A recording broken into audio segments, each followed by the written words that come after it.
Okay. Then we will go ahead and kick off the workshop portion of this meeting. Where would the board members like to start? Any volunteers to start with a resolution to review? Okay. Okay.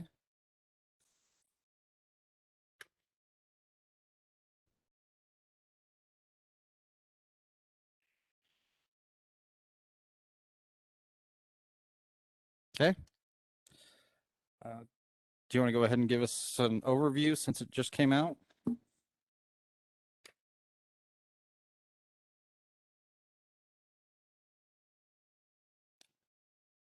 Should I try with the, can you guys hear me on this? No? Trustee Stevens, could you hear Trustee Clark? Yes, I can. Okay. Oh, great. Great, I can't hear anything. All right. This is a Constitution and Bill of Rights with parentheses around the sanctuary ordinance resolution for the town of Monument, Colorado.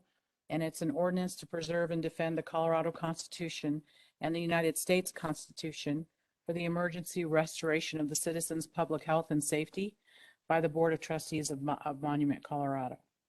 So it basically gives a broad language stroke of the pen on our Colorado Constitution, our United States Constitution, and our Bill of Rights guarantees for the privileges and immunities and provisions of free sovereign people, and that individual citizens and groups have constitutionally protected rights, such as, but not limited to, the right of free speech, the right to contract, the right to protect their property, including their persons, the right to medical freedom, the right to trade, the right to freely assemble, and the freedom to petition for redress of their grievances as decided by Edwards versus South Carolina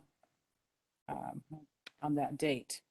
So basically, this is an overview of protecting our constitutional provisions for our citizens and making everyone else who crosses the boundary of Monument be subjected to the same rules that Monument has in this ordinance in order to make sure that no foreign entity, state entity, or federal entity can come in against our citizens here in Monument. If you read it, a little more in depth, but basically that's what it does. It says that we have the right to go by the Constitution and what the Constitution says, and if a foreign entity comes in and tells us something different or tries to impose something on our citizens, we can protect them to the fullest extent of the law,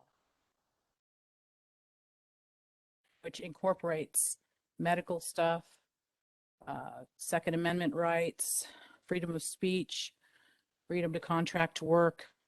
It's one of the things that we'll come to enjoy all our lives here in America.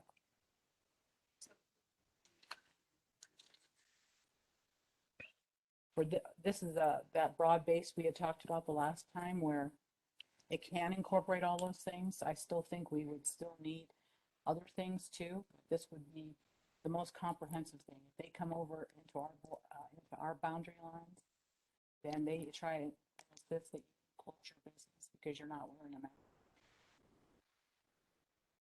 Other medical issues taken care of, then you can rely on the fact that Monument statute and this ordinance stating that they have to comply with us, not vice versa. Comments from the board?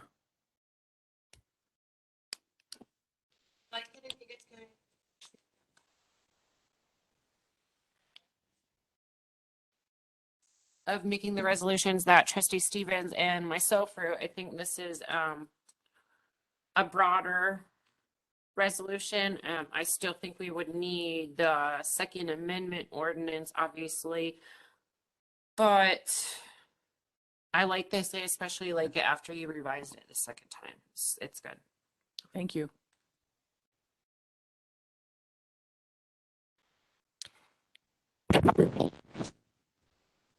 I have some concerns with this and the broadness. Again, it's kind of anti-constitutional in some areas where the Constitution sets up certain checks and balances and roles, levels of authority.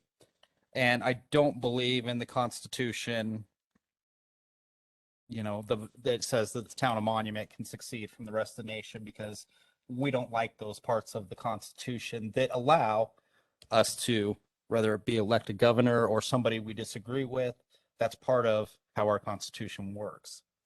So this is, to me, a lot of this, and we'll take a moment to read it since it just came out, but a lot of this is, we will follow the Constitution unless we don't like what the Constitution led to.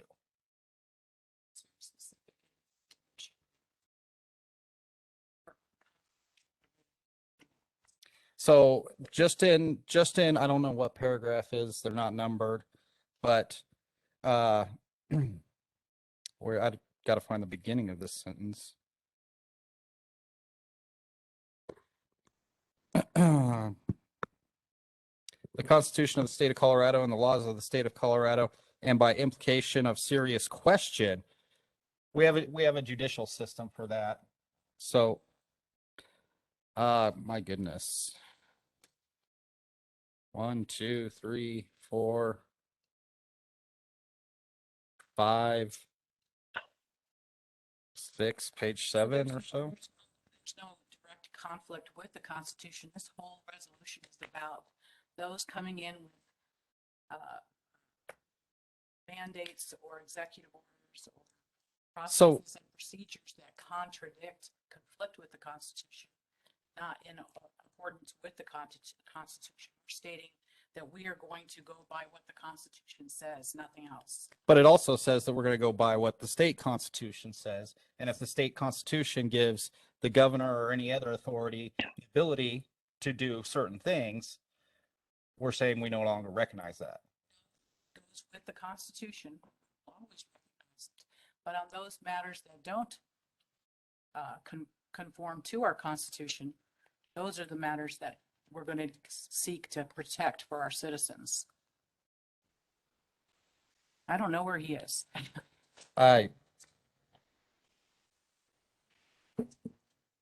Now I'm under the whereas, wherefore, whereas becomes therefore. The 1, 2, 3. Now I lost it. No, it's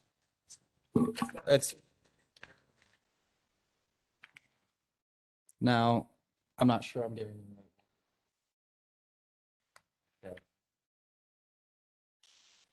I just picked that out of a further therefore, and there's. So if you read through the entire ordinance, you'll see that it's backing up the Constitution, backing up the Colorado Constitution, our monument ordinances, and the Colorado laws. It in no way suggests that we would, if we didn't agree with something, we would just throw it out and not do it. I know that on a local basis, we have a greater chance of protecting our citizens with the Constitution, with this ordinance, than we do without. But that's another point I take issue with on this, is we don't have that authority. If we tell a business you can stay open. Oh, no, I'm not saying. Or you don't have to require this, but the state says you do, we don't maintain, we're only a party on their liquor license, so the state can still pull their liquor license. And there's no doubt that that's true. So this just basically says that if any entity comes in and says something unconstitutional or not in accordance with our laws against one of our citizens, that we will take action to protect our citizens. It doesn't say at all that we will Is this a resolution or an ordinance? It's an ordinance So we're creating a law. that basically says, should those people come over our board, like if the World Health Organization comes in and walks across the boundary line of Monument and goes up to one of our citizens and says, you know, you have to do this medical situation or that medical situation, or we're going to arrest you and put you in the jail, then the police chief would have his instruction already. We all would know what the ramifications and consequences of that would be, and we all follow it. The WHO has no jurisdiction here. But, okay, I just have one statement for our attorney as it relates to any of the proposed ordinances tonight or resolutions, if that's what they are. I would be concerned if there is any violation of either the federal supremacy clause or state supremacy clause.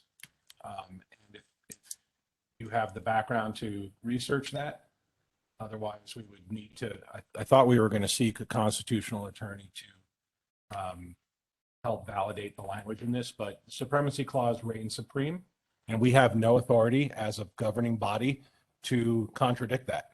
Right. And this was written in that regard, and anything that's not clear in the language, perhaps Mr. Rivera could help clean it up.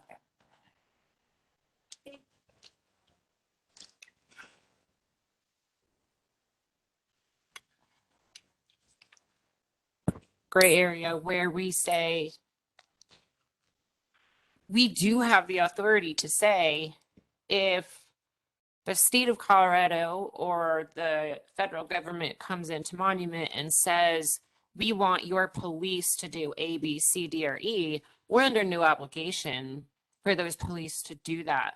So I tried to use the language of, which we might try to, whichever direction we go, like you said, we could clean it up, but it's specific. It says that we will not allow our resources to be used to enforce federal or state mandates or otherwise. And that's in here too, but it's towards the end. Okay.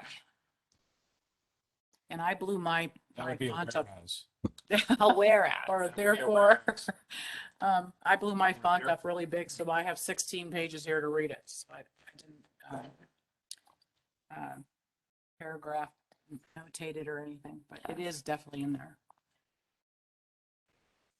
But again, if Mr. Rivera would be so kind as to review it as well and clean up any language that, any duplicates or duplicate statements or statements that would go contrary to any of Mayor Wilson's concerns, and to remove it, that's fine too.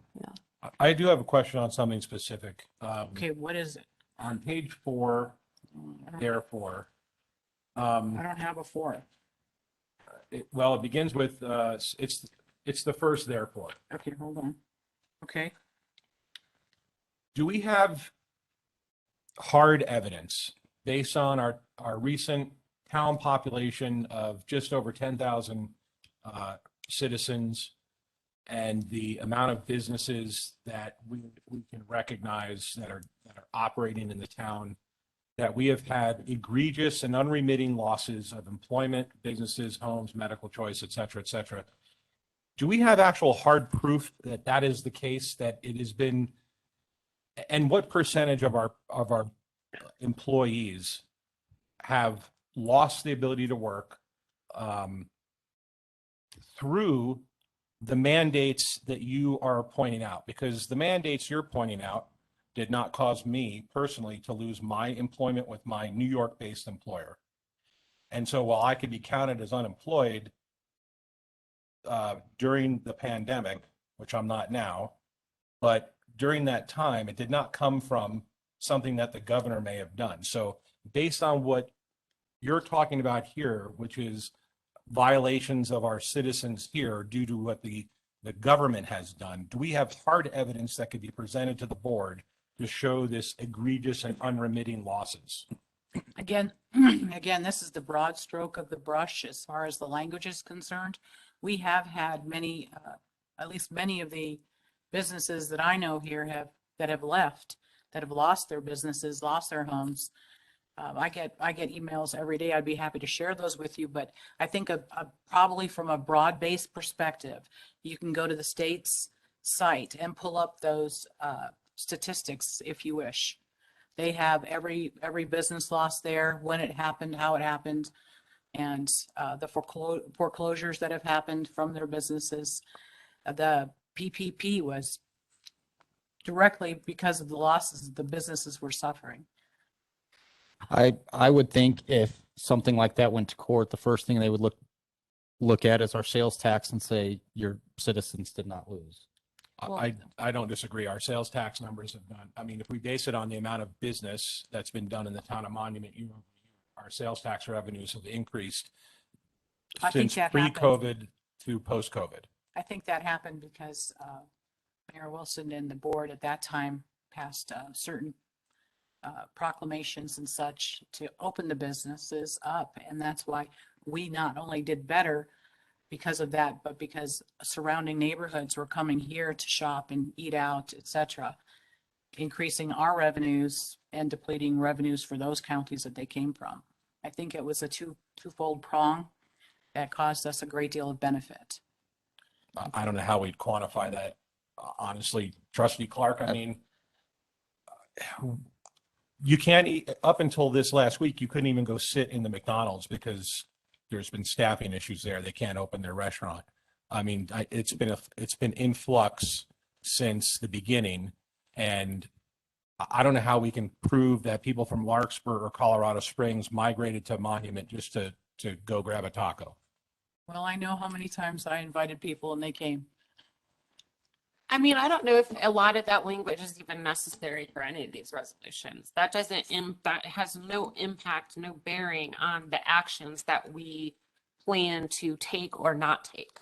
It's such a broad So you base. could just, in any of these resolutions, as we talked about in the last workshop, Trustee LeCun, there was some language that you felt was inappropriate for some of those. So we took that out. So on all of these, we could take out some of that, the unnecessary opinion and broad data that may or may not exist, and just leave it to actions.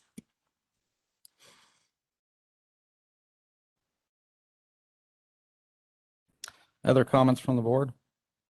So it sounds like if our police department's going to help protect the citizens, has there been any conversation with our police chief in regards to a resolution such as this? I think we were just at the stage of discussing it, so I don't know. I know that the attorney was. I haven't included him in any of these conversations at all. The police chief. Okay. I'm not clear on what we can and cannot say in this from a legal perspective. I can concur. I walk both sides of this line. I mean, I totally understand and have a heart for everything that's said here, and believe in the freedoms that we're trying to protect. But it seems more proactive and intentional is what as opposed to reacting to something that already is egregious, as you would point out, Trustee LeCun. So I get that, but I also, while I agree with what you're saying, Trustee Clark, I can see where the mayor's coming from on how it almost seems like we're making a judicious type action where we don't have the authority to act as a district court or something like that to do that. When I compare that to something a little bit more specific that I think is a lot easier to understand, and like, for example, I think it's yours that says something like, and I'm not reading the whole document, but I want to make a comparison. The town of Monument will not mandate mass social distancing or vaccine employees and citizens. I feel like that's a statement we can make. I can't, if we're getting to the place where, the state's rolling tanks in the National Guard to enforce something, we got to make decisions. That's a whole nother day. Okay. And we'd have to cross that bridge when we come to it. Right. But so we can't control what they do, but we can control what we say we are going to do. When that's a lot more analogous to what we said back the prior December, when I went on my rant and Trustee Stevens said, why don't we make this a sanctuary for business? What we're essentially saying there is, look, we can't protect you from the state with a liquor license or what the county board of commissioners do, but you have nothing to fear from us. And that's kind of staying in our lane. Okay, if I think I'm trying to put, okay, is that, okay, from it, you should, can you give me some feedback on that?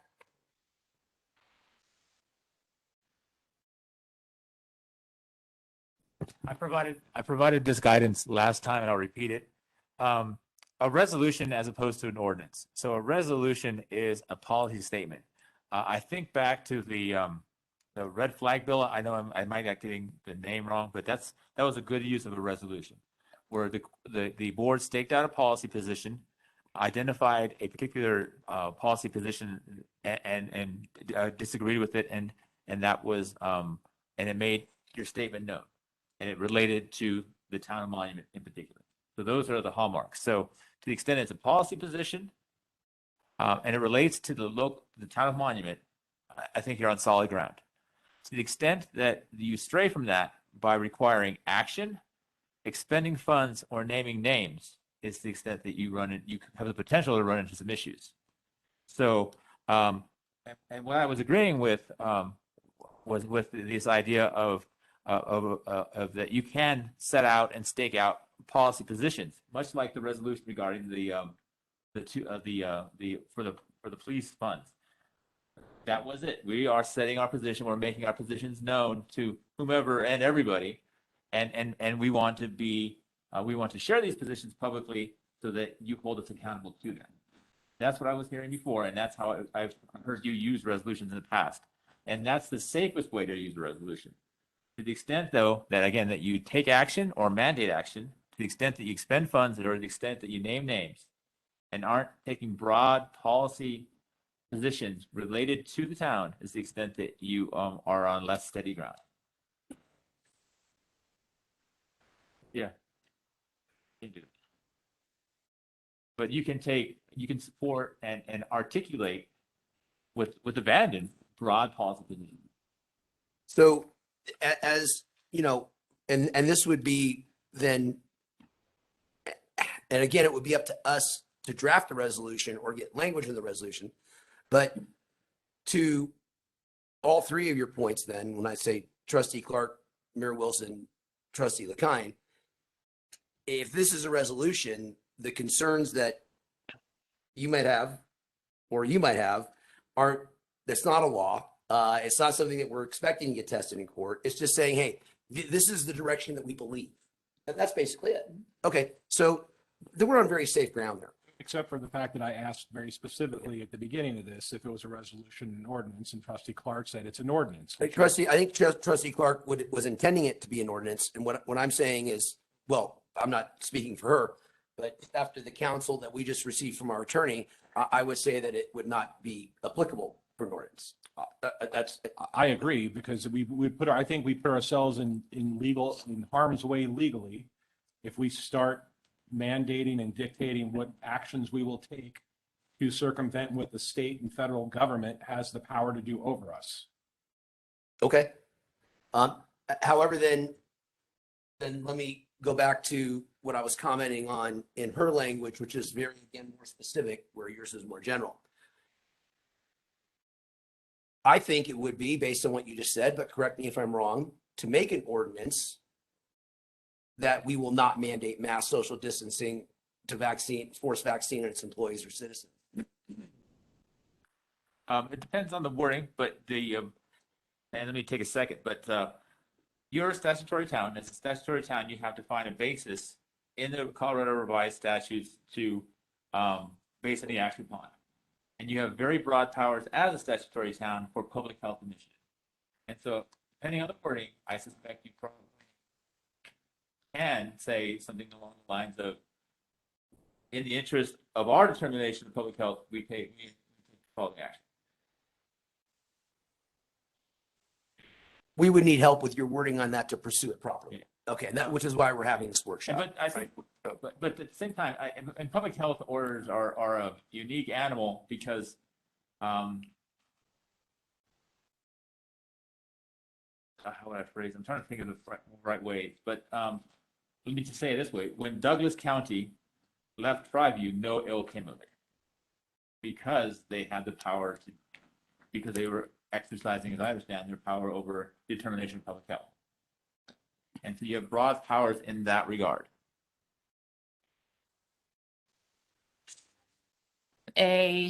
something very broad as a resolution and then a specific ordinance regarding masks, social distancing, vaccines, and anything else. That's what I was suggesting. That's. But isn't that doing the specific action and the 3 areas that, So, I think no, because I think it's not taking action because what we're doing just is setting something policy? protective. We're not spending any funds, not naming names. By saying you don't have to be forced to do this. We're making it protect. So if my heart was, and it would be that, I would never want, and I'll just use Mr. Foreman as the bad guy because it's fun to do that. And well, if Mr. Foreman goes, hey, I want every employee in here to be triple vaccinated. And I don't feel that's in their health best interest. And as a trustee, I'm working in the interest of protecting my staff in that way. That would be where I'd be coming from. And where forcing a vaccine would be more, if I were to pass that, that's to me more like taking action. I'm trying to prevent that action from happening. So can you comment on that?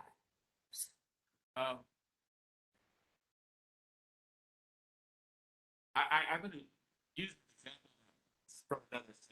So,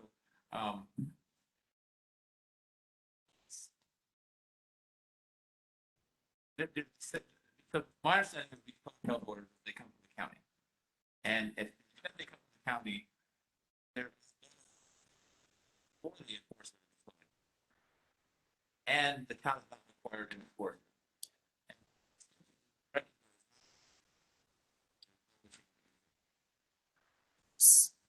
I'm sorry. Then that puts us in a doing something just to feel good because there's no mechanism for anything. I mean, is there any purpose in doing a resolution that does nothing other than make us feel good and pat ourselves on the back? I think a resolution is very good at establishing policy.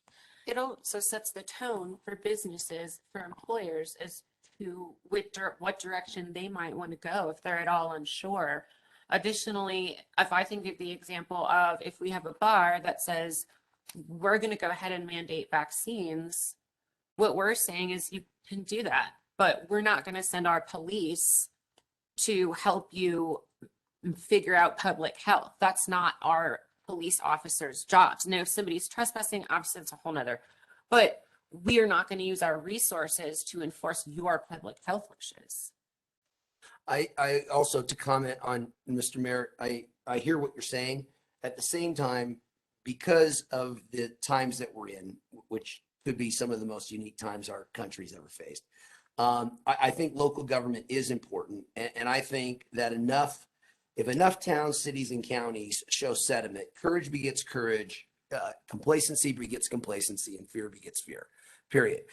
I know most of your minds on this board, and when it comes to a resolution, I'm not saying that I would agree with any language, but what I'm trying to communicate is from a resolutionary standpoint, we could almost come up with something that I think we could probably all find to agree on if we were going a resolutionary route. I'd be really curious and specific, more important about, like I described, about an ordinance regarding these very specific areas that we would just like to make know that our citizens have know exactly where the town of Monument stands for its citizenry, its staff, and protecting the values that I think the majority of Monument would hold dear. Don't we already have a resolution we passed regarding specifically COVID-related? I think we did that in the very beginning, but it has really snowballed out of control now. But how is It's actually regressed from where we were then. yeah, there's no mandate. No mandates in place before there was when we did it. I still hear, even today, people calling me, telling me that they have to comply with this or that or the other. And Not from this, there's no mandates from the state. The governor has pulled everything. He has said there's not going to be any more mask mandates. There's no that's because- mandate to have a shot. And if their employer is mandating it, there is nothing the town of Monument can do. it's my understanding that the reason the employers are doing that is because the insurance companies are asking them to comply with that. What's And that the How does that reason- got to do with the town of Monument? And the Well- reason the insurance companies are asking them to comply is because our state government has given them funds to do so. And I think that's very important to consider. I mean, We to me, this, can't tell an employer what they can and cannot do. We have no authority to do that. We can't tell the governor what he can and cannot do, whether we like it or not. And no one's suggesting we can. But so the language in the previous resolution that has to do with COVID and mandates, isn't that enough for our current situation in the town of Monument and the state of Colorado? I don't believe so, because we're still experiencing a great deal of constitutional provisions and freedoms being destroyed while we watch. I think that the previous resolution was very broad.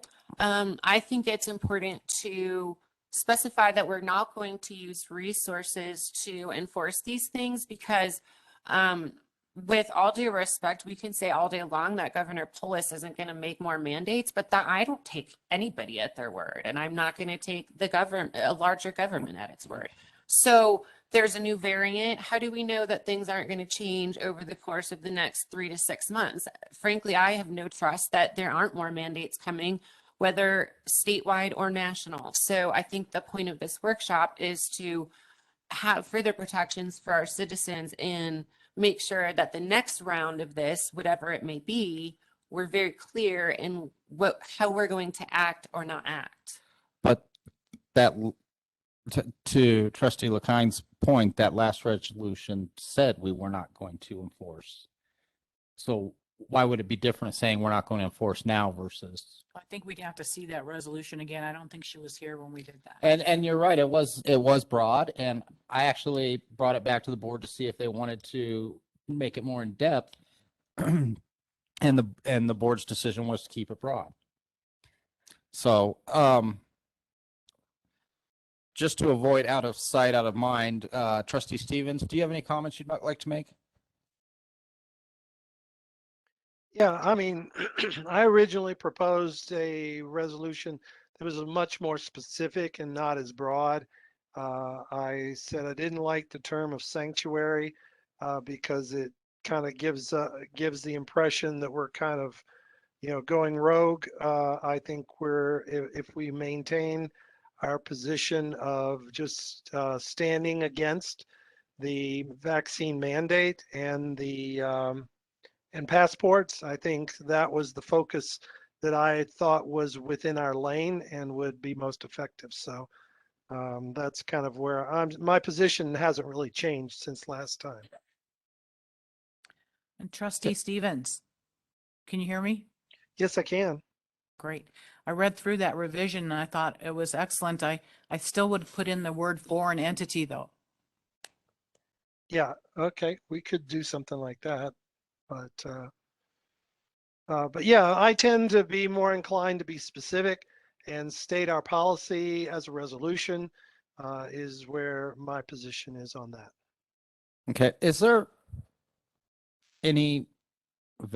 currently any vaccine mandates? I think the mining company is going to be discharging quite a few employees here in the next few weeks. We're going to see a lot of unemployment. Do we have any vaccine mandates here in Monument? And You when mean we- So for any of the- so a mining company wouldn't be, is that something relative to us? No, but we are a part of the state of Colorado, and I think that if we take a stand for all businesses and not be specific to just monument businesses in our discussions, we need to think about the precedent that we set when we did the red flag bill. Several other counties felt bold enough to get up and do the same thing. And I think that Monument should be a leader in this and not wait for what other people are doing. Protecting our citizens is of utmost importance at this point, and I don't think we're done with this pandemic. I think it has a couple more years to run, and I think we're going to see some incredible constitutional infringements that we won't be able to tolerate. Not being able to work and provide for your family was enough for me. And what do you think that this governing body and our police force have the legal authority to do? Just ask foreign entities to cease and desist and remove them from the boundaries. What of Mon- foreign entities? Who's Any- invading us? Any foreign or state or any entity that would tell our residents to do something contrary to our Constitution.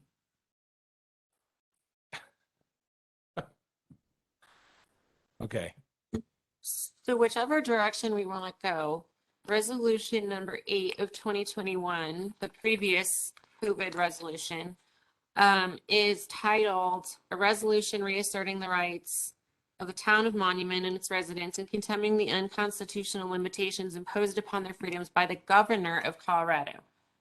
It's a fairly short resolution. Most of the language does point to the governor and the actions that the state is taking. So for that reason alone, this is not a resolution that protects the residents from the federal government, from the Colorado Department of Health, or anything else if we're looking at the legal language of this. But I think the concern there is where does the town of Monument protect? Because I don't collect your federal taxes. I don't see your tax returns. I have no authority in federal matters. I think all we're saying is that we won't use our resources. That's the only protection that we can offer. We won't enforce mandates and we won't expend our resources, our time, or our staff to enforce these mandates, no matter where they come from.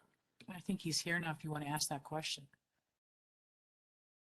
What was, I don't recall what the question was Asking. about.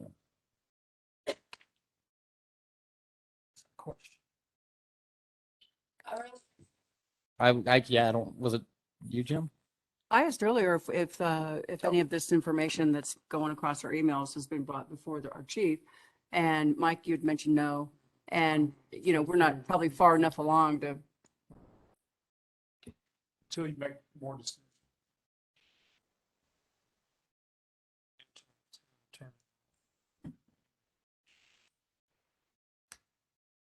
Chief, are you overwhelmed with enforcing mandates right now?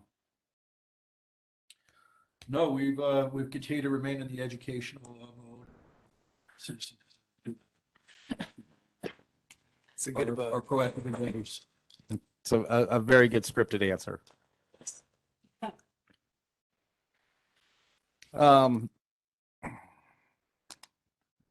I understand and appreciate exactly what Trustee Clark is trying to accomplish here with this resolution or ordinance, whatever it would We like. can change it to a resolution if you feel better about that. Well, I just don't want to put the town in financial or legal jeopardy by creating a law we can't enforce. We have no authority. I totally agree. We should not create anything we can't enforce. So I am fine with saying that the town will not take party to the enforcement of actions that are unconstitutional. And that's about as far as I would be willing to take it, because we have no authority over the state or over the federal government. We have no standing army that the town manager controls to defend the citizens or businesses from what you or I may consider overreach. We have no authority to do so. That's pretty much what Darcy, I think, said, and I would concur with that, when she just said, all I want to say is we won't use our staff resources or precious things to enforce something we don't believe in. That's basically it. Setting policy.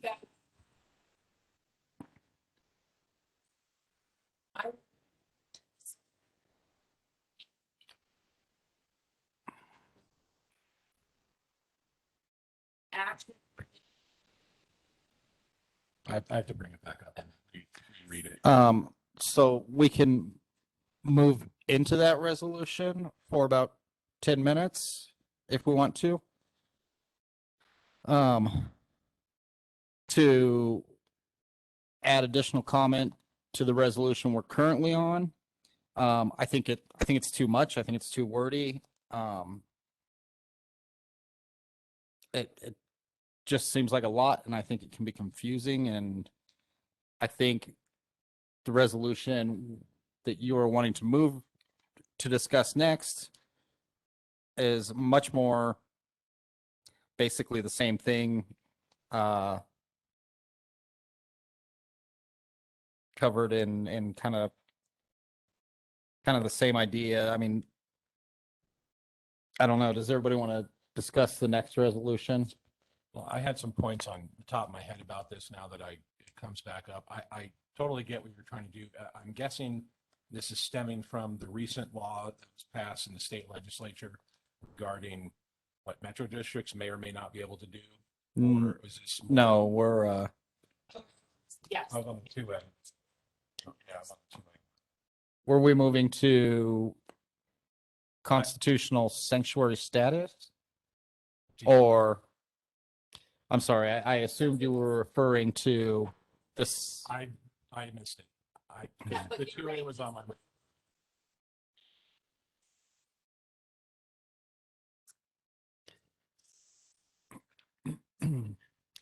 So I would ask that we stay on the constitutionality concept or sanctuary status concept before moving on to kind of a different topic. So the other resolution was sent to us by Trustee Schoening. Was there any changes in the most recent copy?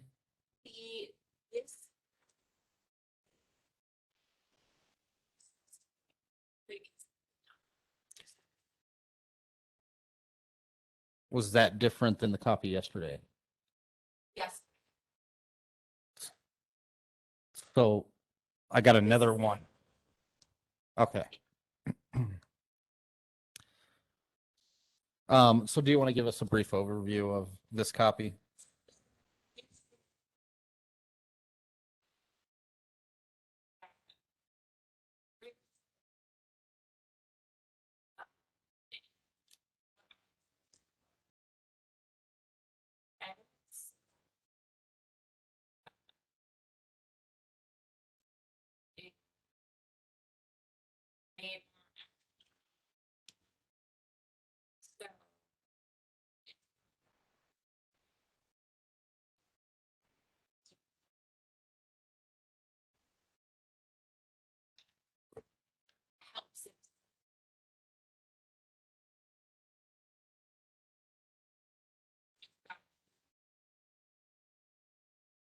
Resources for these mandates.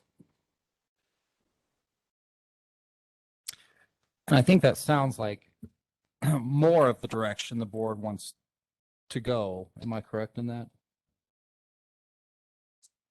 Yeah.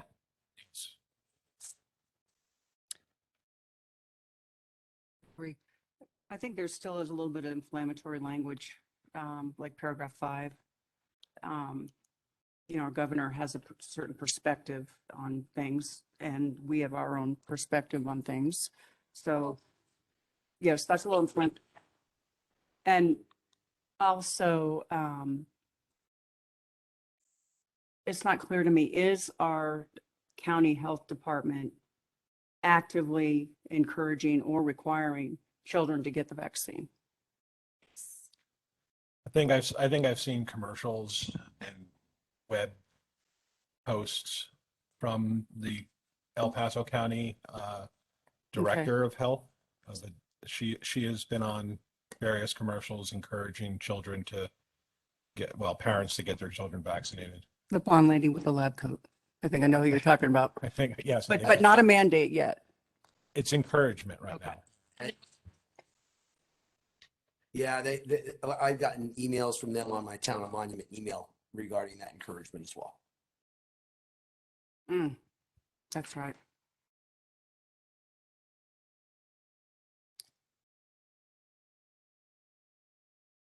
So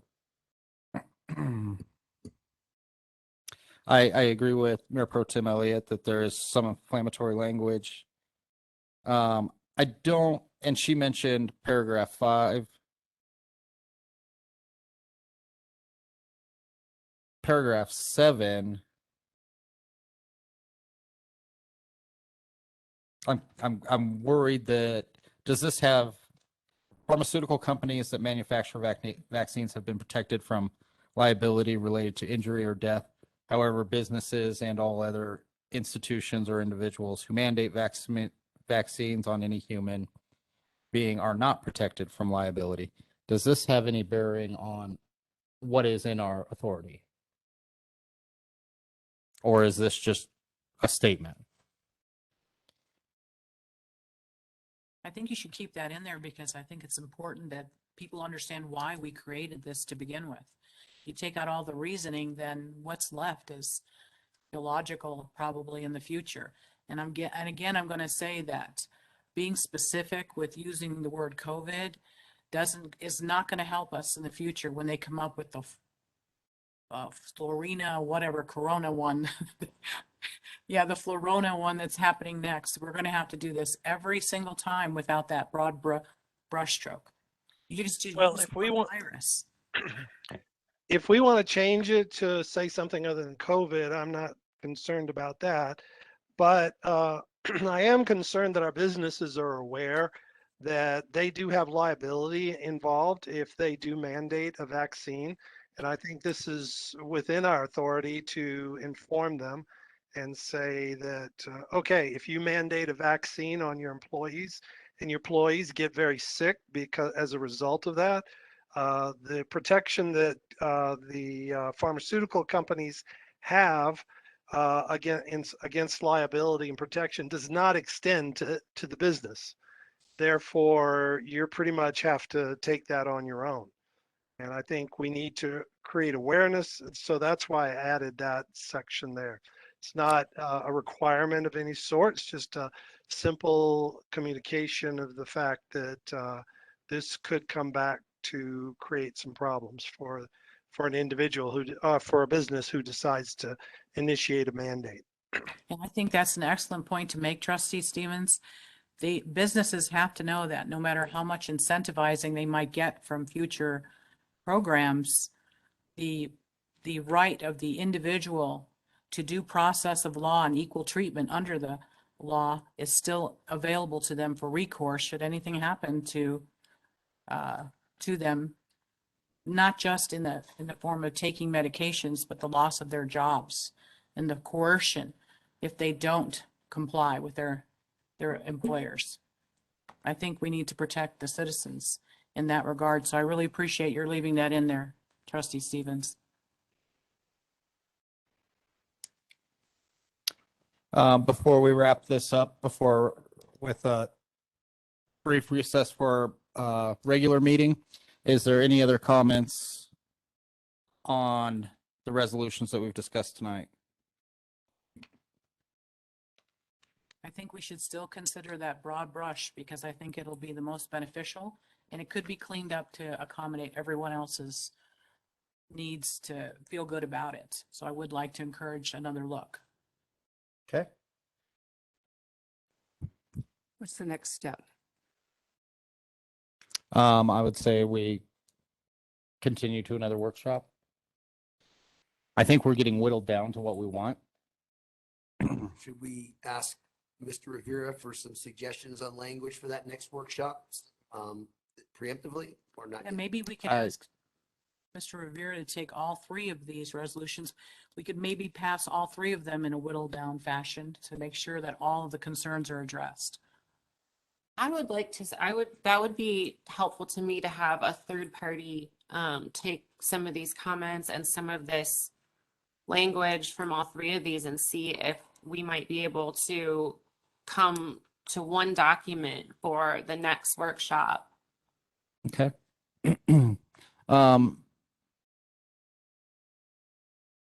Would you like to participate in that? Sure. Yes. Okay. Mr. Foreman, I'll volunteer myself and Trustee Schoening to work with Mr. Rivera on clarifying things with you included so that we're not spending a lot of time and money. We'll get together and figure out what's going to be best and what's the least amount. Clear out what we know we want to take out now and then move forward. Sounds good. And then we will plan a board workshop for next meeting. So would you like to have a meeting this week or next week? I'll have to look at my calendar, but Okay. one of those, yes. Okay. Okay. We will now recess until our regular scheduled meeting at 6:30. Thank you.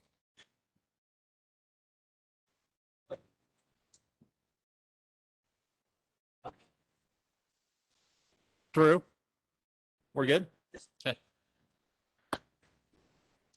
I call to order this regular meeting of the Monument Board of Trustees, January 3rd, 2022. Please stand for the Pledge of Allegiance.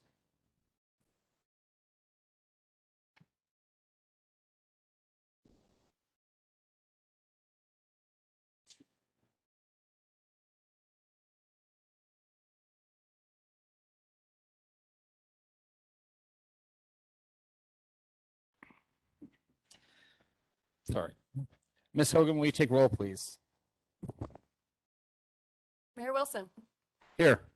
Mayor Pro Tem Elliott, Here. Trustee Clark. Here. Trustee LeKind, Here? Trustee Romanello, Here. Trustee Shaning, Here. Trustee Stevens. Here.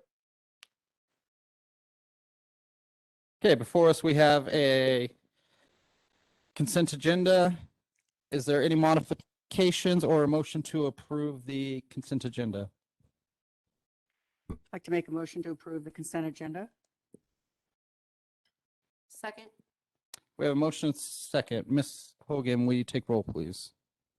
Trustee Clark, Yes. Trustee Shaning, Yes. Mayor Wilson, Yes. Trustee LeKind, Yes. Mayor Pro Tem Elliott, Yes. Trustee Stevens, Yes. Trustee Romanello. Yes.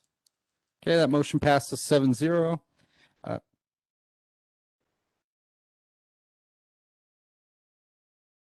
Oh, I'm sorry. Can we take a step back? I do have a modification. Item 11, executive session, that should read personnel matters pursuant to CRS 24-64024F regarding town manager annual review and town manager contract. Can I have a motion to approve? So moved. Not right now.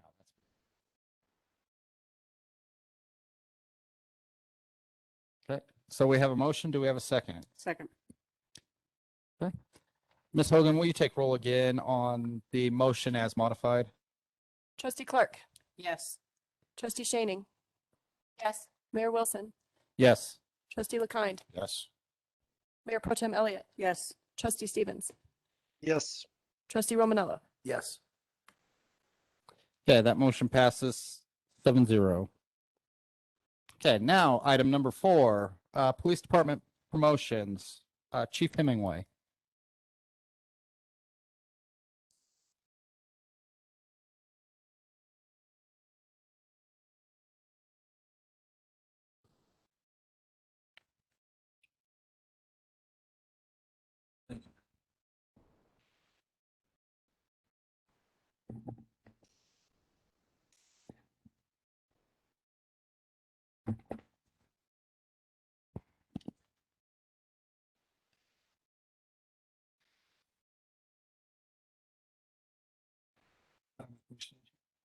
And then John, Tammy, we stood over.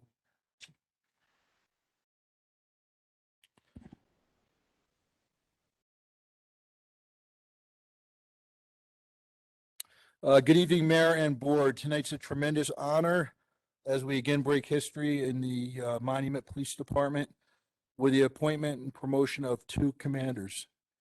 One will oversee patrol, one administration. I present Commander Lupton and Commander Johnson. It's an inside joke. So let me start by introducing Commander Johnson. Commander Johnson joined the Monument PD in 2019, and accompanying him today is his son Dominic, who proudly served for the Colorado Springs Police Department. Thank you. During his career, Tim served in the following positions: a patrol officer, a field training officer, a defensive tactics and driving instructor. He's a community college adjunct instructor. He served as a police sergeant. And additionally, prior to here, he served in the Fountain Police Department as both patrol officer, a sergeant, and a SWAT team leader. until he retired in 2018. Prior to that, he served in the United States Navy, retiring as a Chief Petty Officer with 20 years of service to our country. Thank you for that service. During his law enforcement career, he has received 2 medals of valor, a Chief's Commendation, and a Unit Commendation. Commander Lupton, to my left, joined the Monument Police Department in November of 2021. Accompanying Commander Lupton tonight is his wife, Tammy, who he's been married to for 30 years. John is also a father of 5 children, one of which is a trooper, correct? Yes. Okay, apple doesn't fall far from the tree. Commander Lupton is a native of Colorado, where he graduated Mitchell High School and then later went on to graduate from Colorado State with a bachelor's degree in public management. He's a graduate of the Northwestern Police Staff and Command School. Commander Lupton comes to us from Colorado State Patrol, where he retired after 28 years of honorable service, commanding the district precinct, which includes El Paso and Teller County, as the rank of captain. Some of his career highlights include gang resistance trainer, a level 2 tech accident investigator. He's received the MAD High Awards as a DUI trooper, and another award as Coach of the Year, the State Award for Coach of the Year from the Tri-Valley High School, where he specialized in soccer. It is now with great confidence that I present Commanders Johnson and Lupton to this town administration, our Board of Trustees, to our Monument Police Department family, and to the residents of the town of Monument as they enter their leadership role as the rank of commander. Welcome aboard.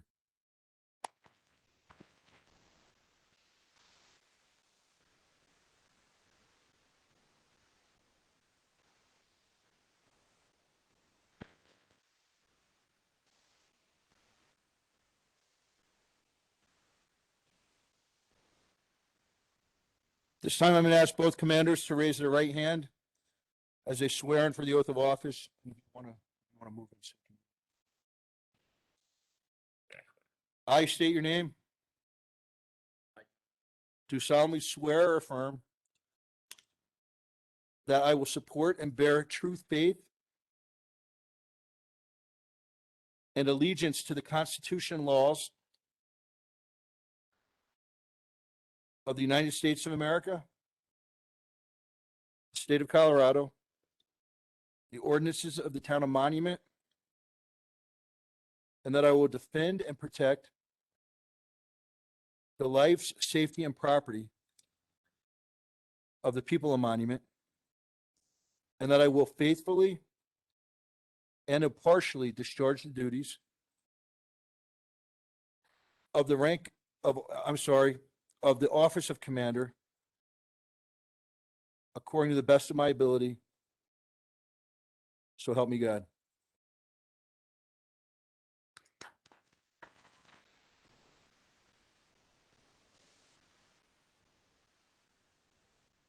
This time I'll ask Dominic and Tammy to please pin our new commanders.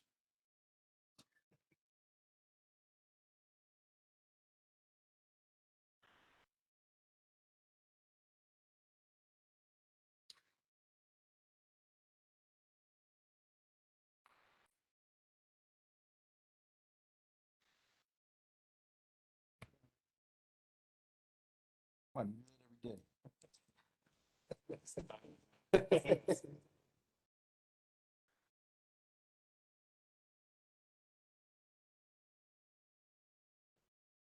So Mayor Wilson and Board of Trustees, I thank you for the privilege of allowing me to swear in our fine officers tonight. And I present to you and our community, our newest commanders, Tim Johnson and John Lupton. Thank you.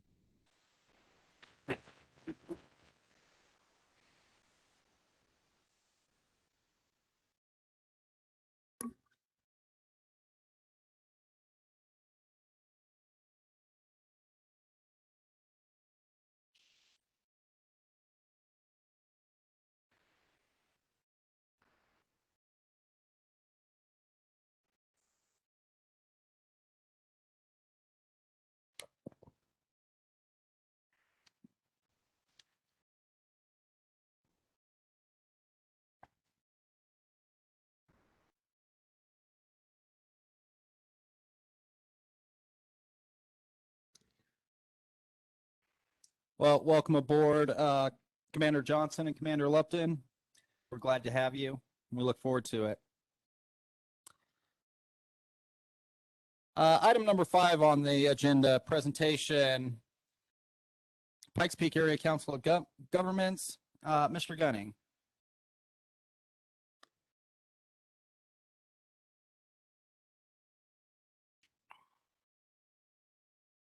Good evening. That's a tough act to follow. This won't be as exciting, but hopefully informative. Actually, I'll be able to invoke, I think, Commander Lupton's name in my presentation and my remarks tonight, believe it or not. So bear with me for a few minutes, but thank you for having me tonight, Mayor and members of the board. My name is Andy Gunning. I'm the Executive Director for the Pikes Peak Area Council of Governments. We have a few slides we're going to walk through and get you up to speed on some things that we've been up to at PPACG, but also want to have this interactive. If there are things that I should know about that are going on in the town that we should be aware of at PPACG, please let me know. We've got a lot going on in transportation and in the aging world and some other things that we're working on. So appreciate the opportunity to give you a brief update tonight. So next slide, please. We'll jump right into it. A little bit of background for those that aren't familiar with who we are. We're a regional planning agency called a Council of Governments. We're one of 14 COGs across the state of Colorado, and really set up to deal with issues that cross jurisdictional boundaries. Our motto is communities working together, and I think we really live that with all the different things that we're working on. Next slide. We have 16 member jurisdictions that are part of our regional agency. We cover El Paso, Keller, and Park counties.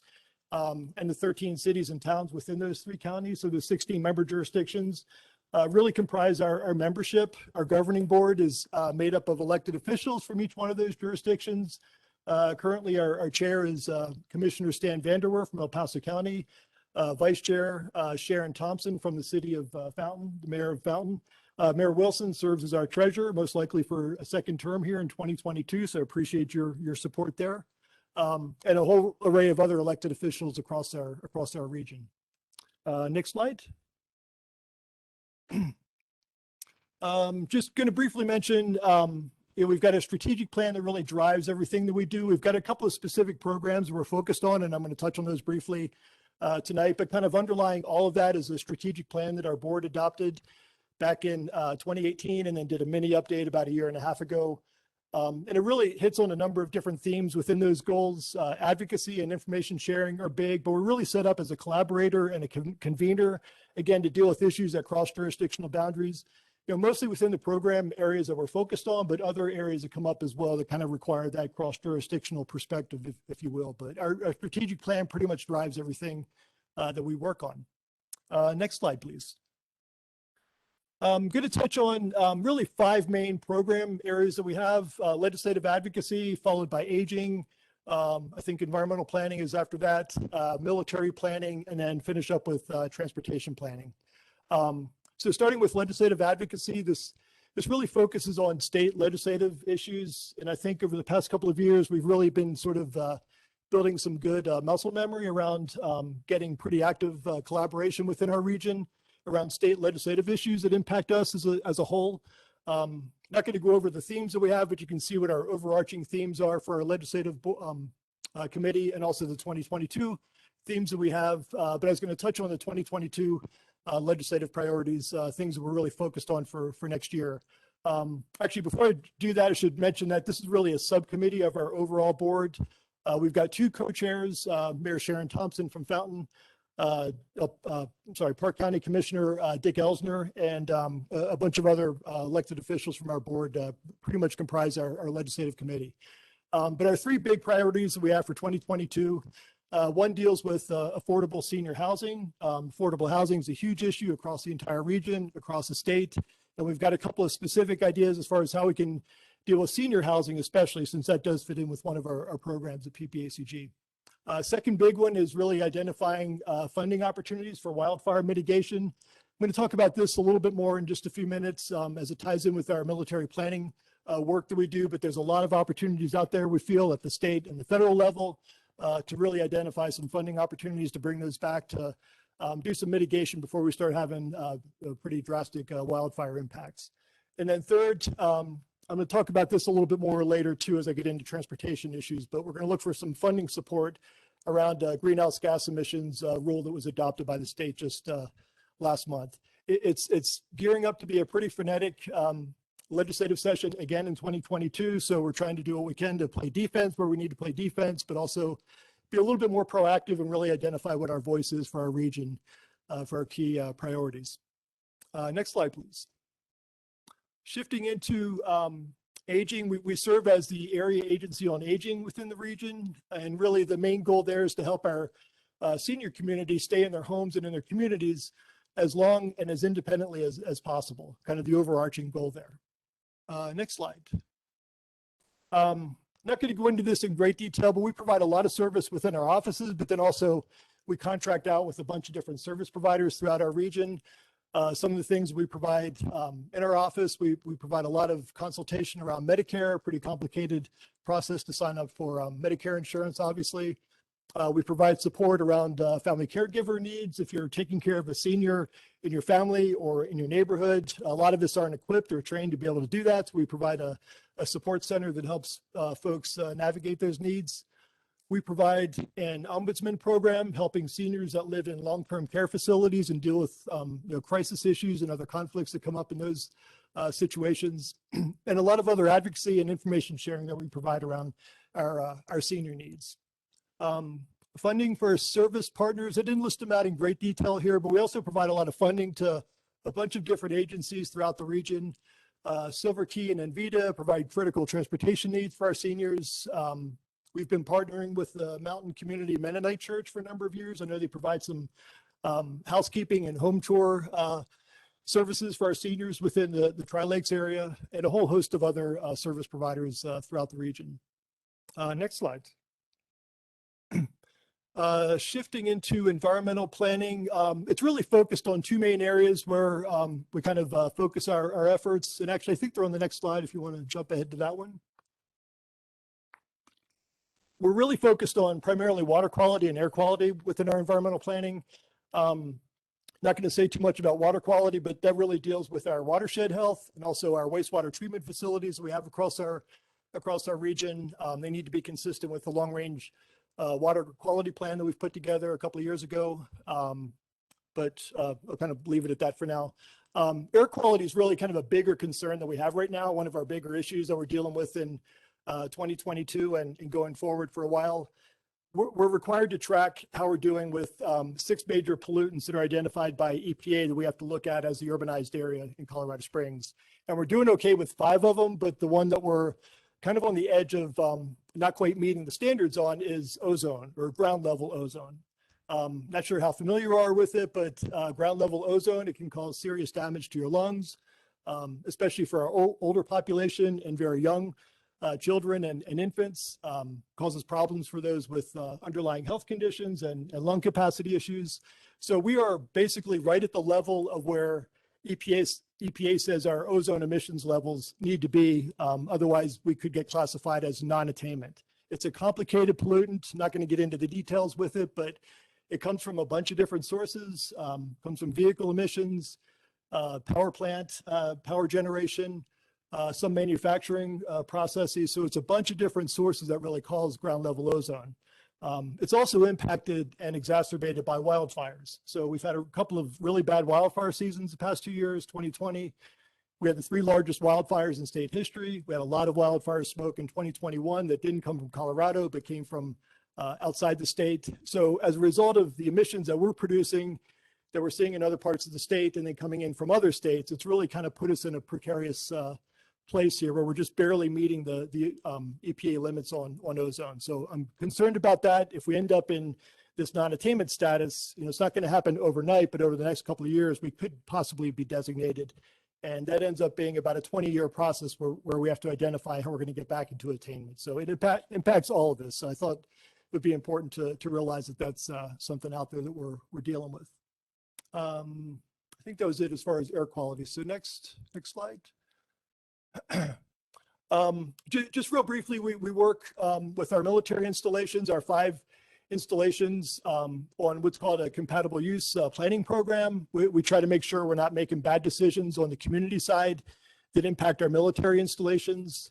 So right now we're dealing with a couple of specific tasks that we're really focused on.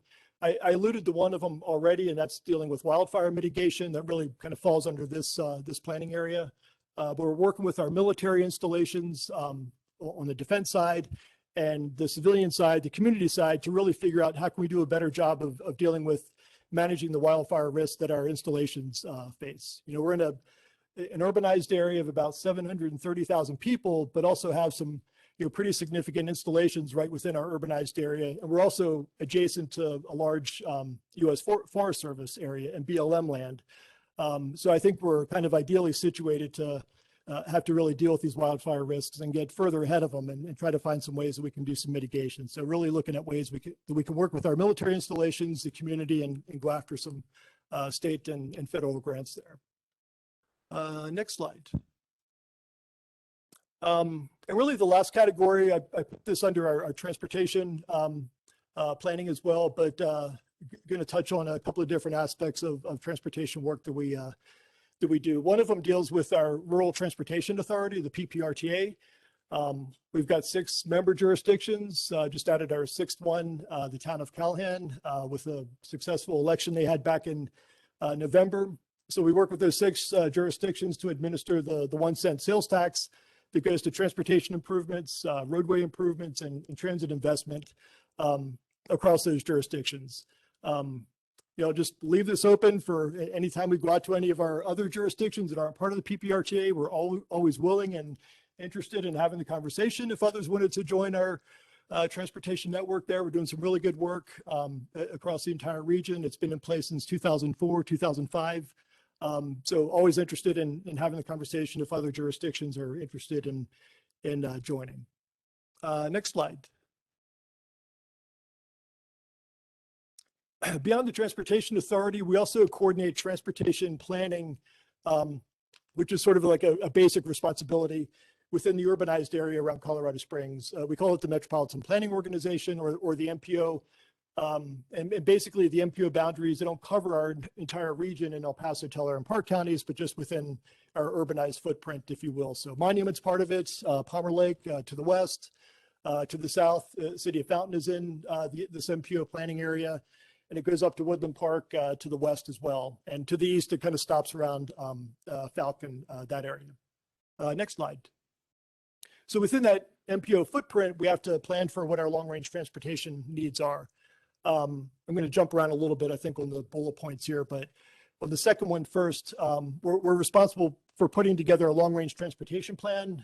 We're just now getting started with the planning process to look at what our needs are out to the year 2050. So we've got to look at population growth, economic and employment growth, and then try to figure out how are folks going to get around the region in the year 2050, and then how do we pay for that, and making sure that it also meets our other requirements like air quality and other requirements that are in place. So it's a good chance for the town to be part of that process and let us know what your transportation needs are long term.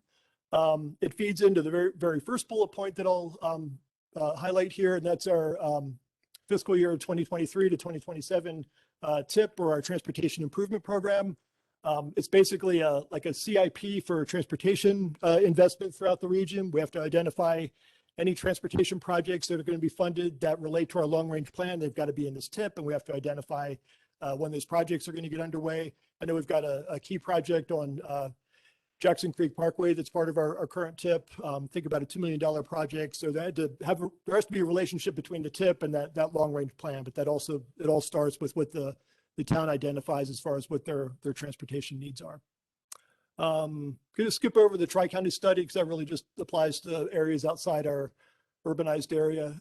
Really wanted to make sure that you're also aware of another key issue we're dealing with, and that's addressing the state's greenhouse gas emissions requirements. For the past year, we've been working with CDOT and other stakeholders across the state to identify a rulemaking effort that the state just adopted last month that requires all of us within these MPO areas to identify how we're going to reduce carbon emissions within our transportation planning area. Just got adopted by the State Transportation Commission just really a couple of weeks ago.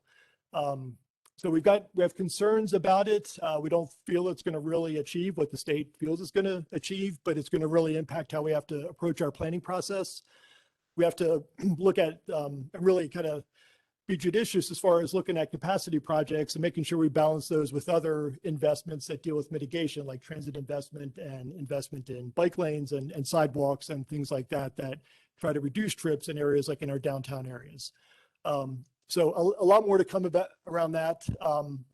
One big concern that I've got about this rulemaking effort as well is if we don't meet our emissions targets that the state has set up for us as a region, they can direct us to use our state and federal funds that we get as a region, and we allocate to that TIP process. They can direct that we use those for mitigation projects and not for capacity projects. However, there's a caveat to that.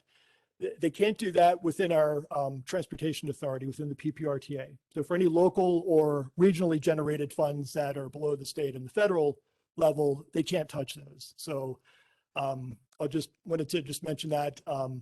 It's one thing that I think benefits us as far as having the PPRTA in place, but we've got some concerns about what that might look like.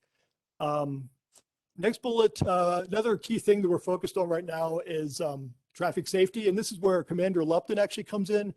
When he was Captain Lupton for the state patrol, I know he was very active in Drive Smart Colorado.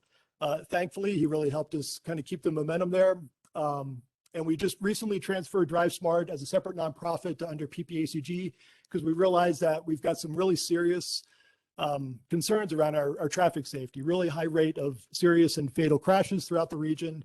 And it really as a result of a lot of different factors. One of the big things we're going to be focusing on through Drive Smart Colorado is driver behavior and trying to make sure we're doing a safer job getting around town, not blowing through traffic lights and things like that. But it's kind of gotten to the point where it's a really serious, really severe issue across the region and across the state.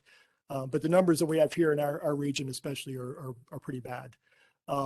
So if there's interest in the town, your law enforcement folks, if they want to get involved in Drive Smart Colorado, it's an open invitation. We'd love to have as many folks as part of that network as we can get. Last thing I'll mention here is we're going to host a federal infrastructure workshop with our board and members of our jurisdictions and our transportation staff members from our local jurisdictions on Monday. I think it's a Monday, January 24th at 9 o'clock. I'm sure you've heard about the federal infrastructure bill that passed back in November, I believe it was. It involves, transportation investment, but a lot of other stuff beyond that. Broadband investments, water, wastewater needs. I know there's been a lot of discussion here around water supply issues, a whole host of other potential infrastructure things that could be funded through the infrastructure bill. So we're lining up a couple of speakers to really dive into that to help us get smart about what's out there and how can we as a region really take advantage of the different funding opportunities that are out there. And I think that's pretty much it. Next slide, I think just highlighted the Jackson Creek Parkway project that's part of our TIP and our long range plan. Cover a lot of ground and happy to take any questions or anything that the town's working on that you think we should know about. Questions from the board? I will say that PPACG is very well run, and it's one of the best examples of local partnerships among communities, governments, and you can see they do a lot through all this.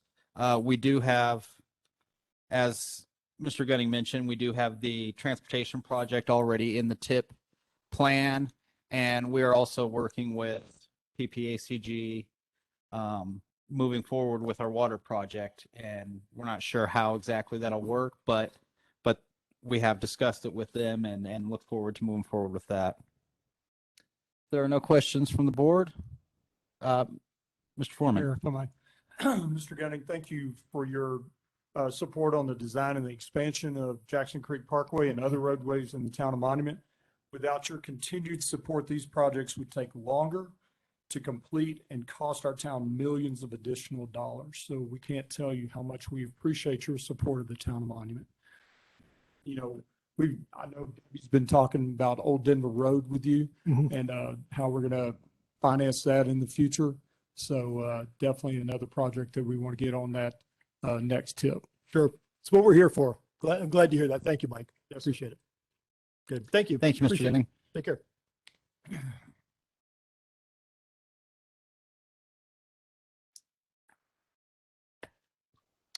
That takes us to item 6, resolution number 01/2022. A resolution setting the Board of Trustees regular meeting schedule. Ms. Hogan. Yes, the reason that you see this, and you see this every meeting, that's the first meeting of each calendar year, is that Colorado Revised Statutes 24-6, 402, 2C1 requires that each governing body designate their public posting place at that particular meeting. Ours historically has been, for the past 3 or 4 years, has been the town's website. And then as a backup, in the event that we couldn't post to the website or there was, technical problems, we would post at the post office, the kiosk. So that's one component of this resolution. And then the second one is that Monument Municipal Code 24030 states that the meetings take place the first and third Monday of each month, but it also says that the time needs to be established by resolution. So this basically covers both of those necessities. And if you have any questions, I'm available. I was wondering what happens if a person doesn't have a computer? As far as the notice. Well, I don't know how, Well, I don't know. DOLA, a couple of years ago, asked each municipality to move towards posting on websites because a lot of people can't get to physical posting locations. So I believe that the intent of this is to reach more people than fewer people. Agreed. I was just wondering what would happen to those that didn't have a computer. I do know that I think both of our local papers post an event calendar that includes our meetings. That's great. I'm glad it's in the newspaper. Thanks.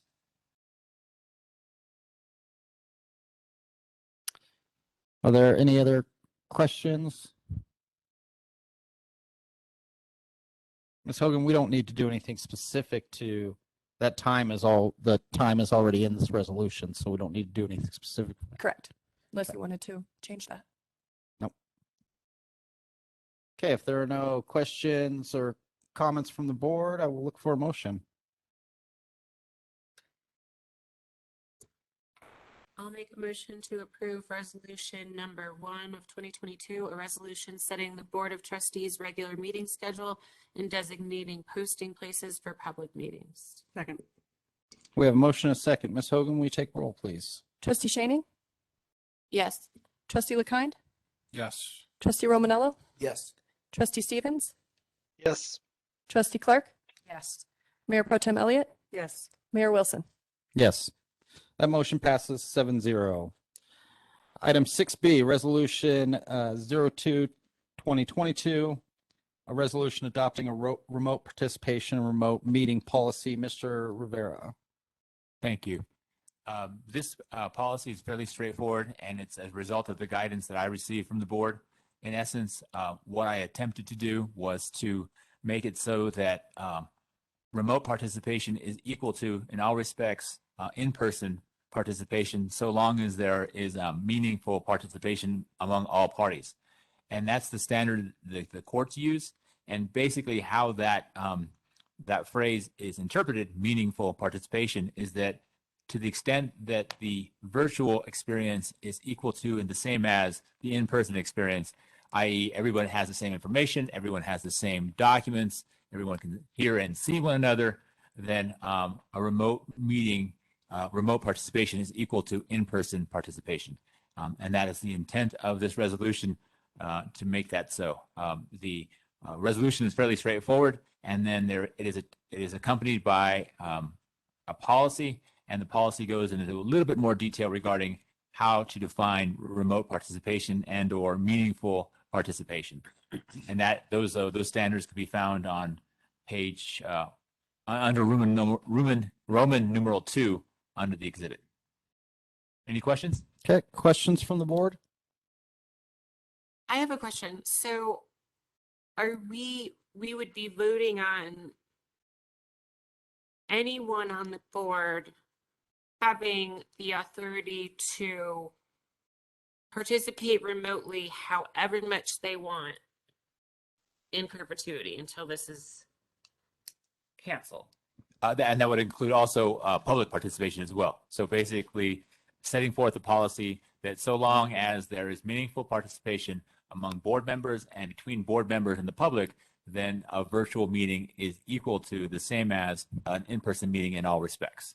One of the things that was discussed was that this policy was taking into contemplation of the Home Rule Commission that is now doing its work, and there is some expectation that that they may be addressing the same subject area. So that the idea was that this would have a time limit for this particular board until the November elections, and then the hope is that the Home Rule Commission's charter would pass, and that this particular topic would be covered by the work of the Home Rule Commission. So the way it currently sits, the reason I believe in previous discussions, the reason we changed this is because we had it that remote participation could not participate in quasi-judicial items. And the standard has now become that they can participate. So we need to change this. But as far as the number of meetings you can attend remotely or being present, we don't currently have anything in place to, like we were discussing earlier, enforce that. And I think that would be something that the Charter Commission could look at and say, hey, what do we expect of our board members? What are their requirements to appear? That's why that's not part of this. So does that negate what we passed about 4 meetings this year per person?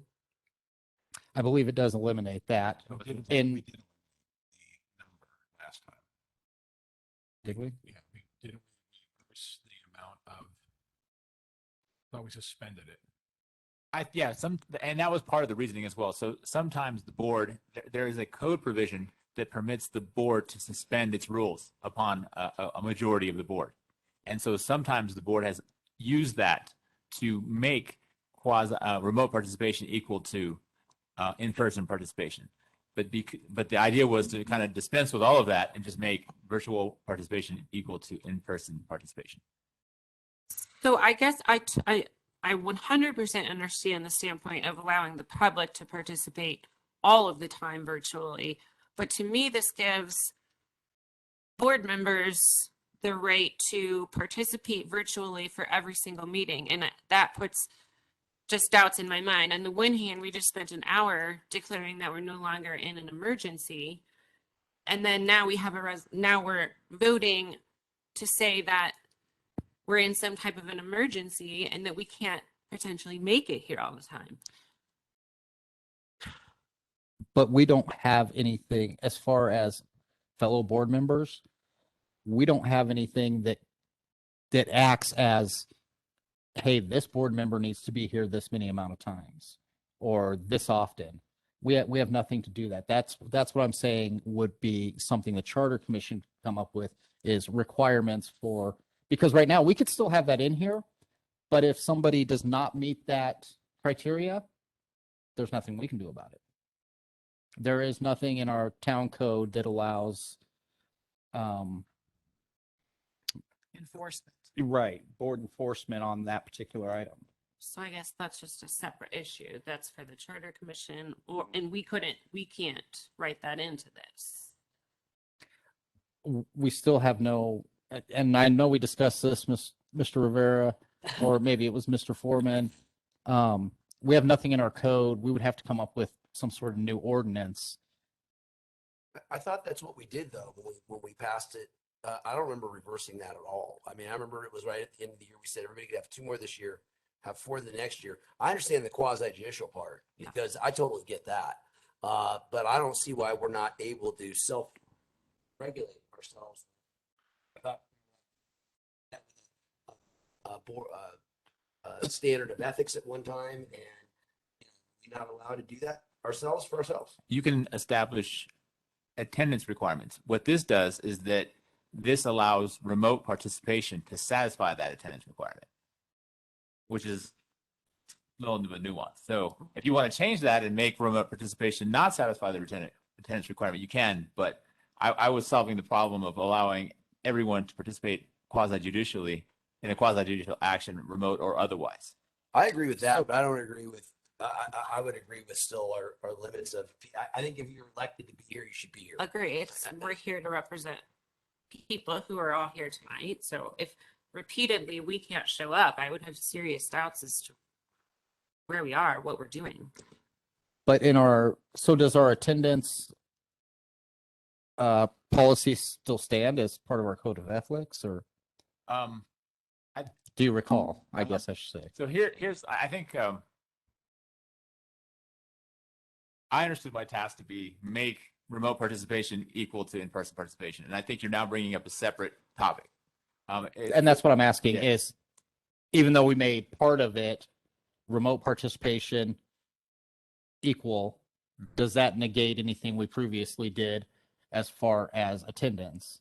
Because I want to say they were the same resolution. I can't recall how it reads, but my understanding of my intent when drafting this was to basically make in-person the same as remote. Okay, so Perhaps you should revisit that because With that the- was my yeah. intent when I drafted this. I don't think that conflicts with this policy, making remote participation equal. But if the board would like, we can revisit that portion of the previous policy.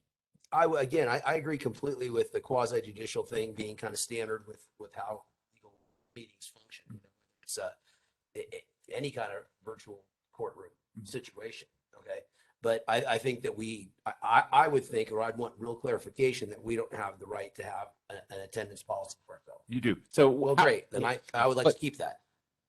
But is it enforceable? I mean, what do you do if somebody doesn't meet that requirement? So let me talk to you about how I understand the progression, and I think that might answer some questions. So the first time the board addressed remote participation was as a result of the declared pandemic way back when it started. And so the original iteration was that remote participation was only permissible while there was declared emergency from the governor. And that ended when the declared emergency ended.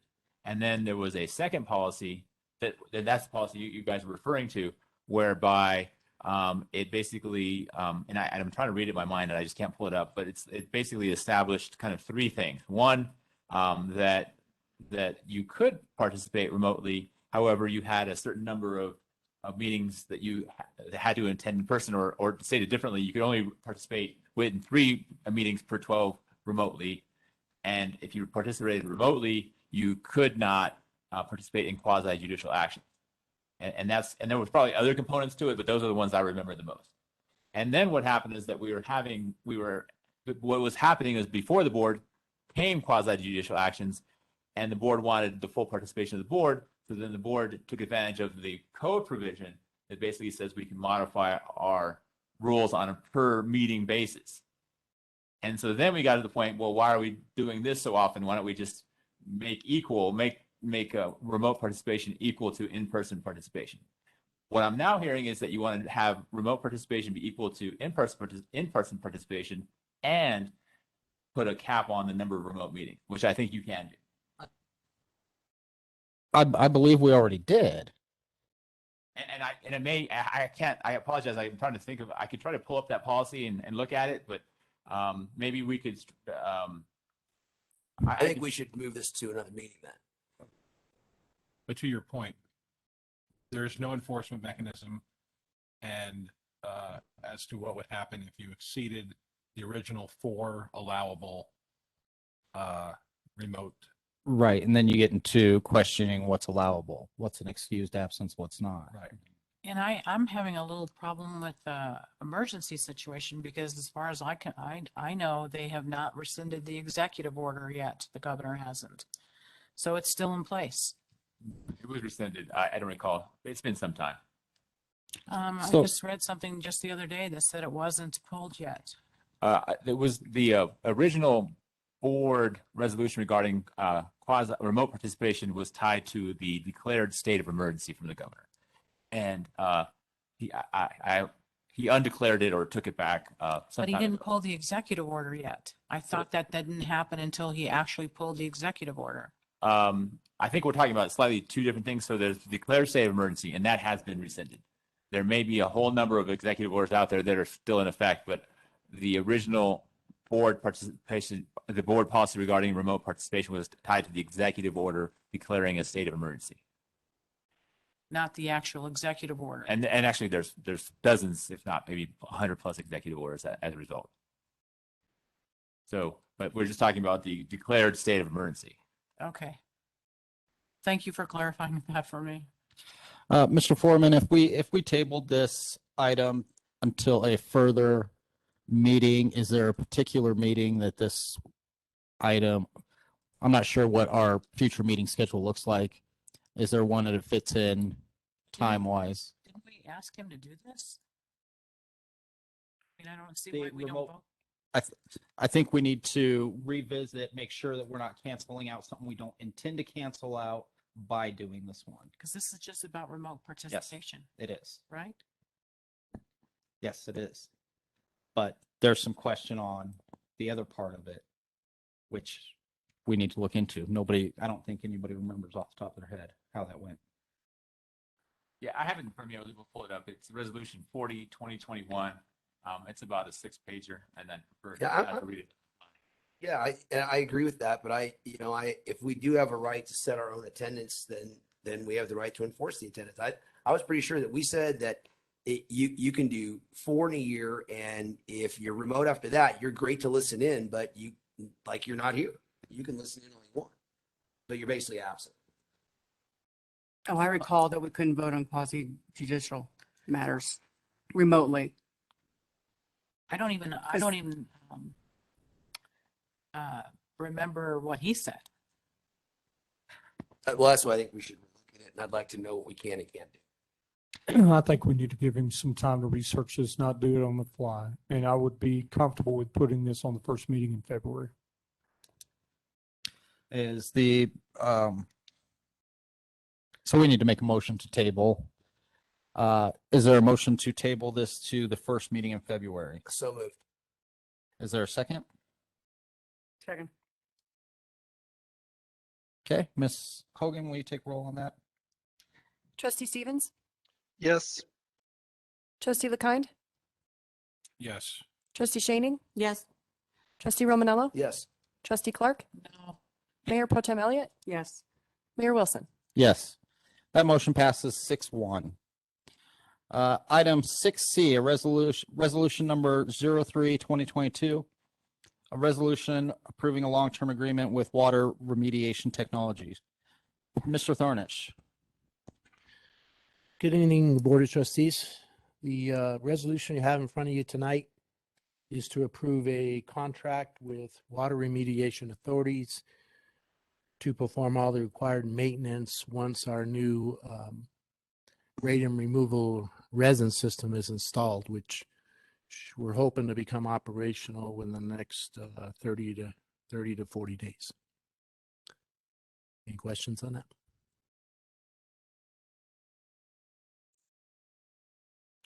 Can you tell me the cost?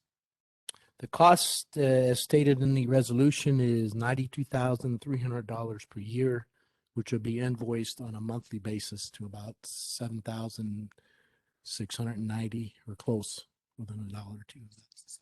Contract? It's a long-term contract, but it's only approved every year based on the amount of budget that's appropriated for it. Thank you. Mr. Thornish, did I see so our radium volumes can vary, if not completely disappear. Did I see a scale in here that showed kind of a step down to the contracts? There is a scale. Let me pull it up real quick.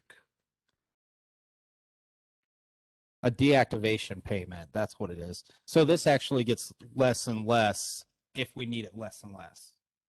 Yes, it's based upon your estimated value and the radium levels as they're sampled. We'll still be sampling quarterly for a while to ensure that the process is doing what it's designed to do. And there's also the deactivation would have a lot to do with whether you terminate the contract prior to the 5-year point. And then there's a fee that you would have to pay to basically back out of that, but it drops every year that you're with it.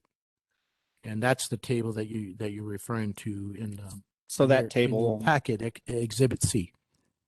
so that table only applies to the first year. It's different the next year as It we drops continue every on. year, yes. Okay. Any other questions from the board? Yes. Does this include the radium disposal process and everything else like that? Yes, it does. It includes all the specialized equipment, the trucking, the special licenses required by state and federal levels, and the fees at a disposal site where it would be sent to. This is basically a one price takes care of all the maintenance involved with that specialized exchange system. I would say this is the radium disposal. Yes.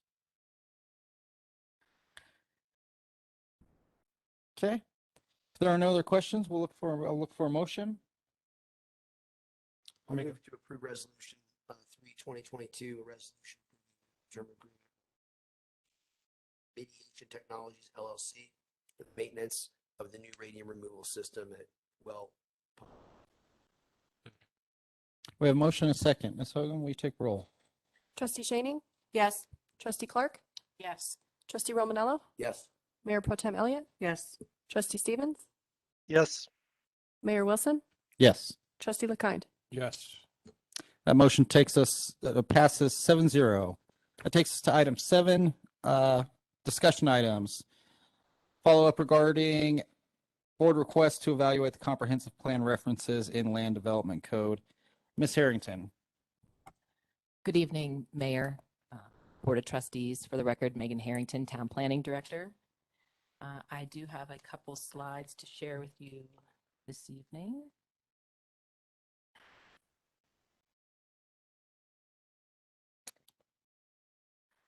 At our trustee meeting on September 7th, there were several questions from the board to staff related to the comprehensive plan limitations as it relates to the land development code.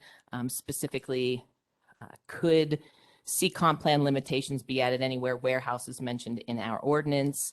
There was also a brief discussion about reducing the height of buildings. The conversation also directed staff to have some conversations with the Planning Commission related to these topics. And so what we've done over the last several months is just what you directed, some research related to zoning code and how the zoning code implements the vision, which is the comprehensive plan. So before I get started, this conversation this evening is not geared to any specific project. There are 2 projects that are industrial in nature that are under review by staff. They are in the review process. So here on your screen is a slide, the development review planning flow chart. I've circled where these 2 projects are in the review. They are still under review and analysis by the planning department. And that's part of the process.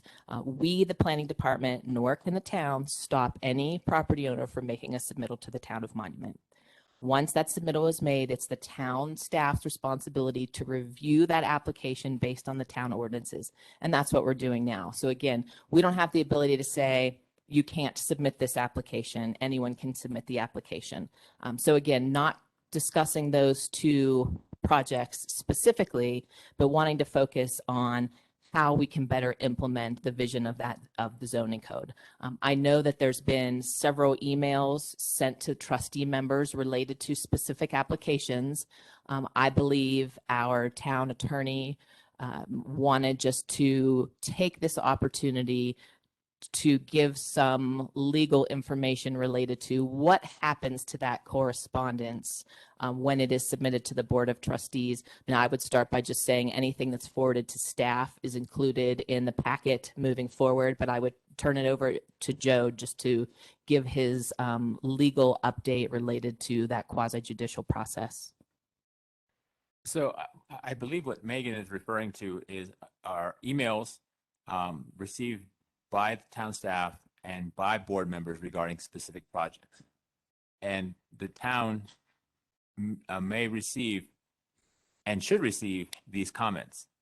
And these comments should be compiled and they should be part of the record when that particular land use decision is before a hearing. So Megan and I talked, and basically the process is that we agree upon is that to the extent that you get particular notice from interested parties, forward that to Megan, make that part of the record, and then that will be part of the record. And you probably noticed when we look at and vote upon land use decisions, there's a language in there that the record referred to, and that all of the emails are part of the record, and you probably have seen various emails referred to in these decisions, and the process by which that process is basically to send them to Megan and have her compile them and place them in the record for review and consideration when the board actually votes on that particular piece.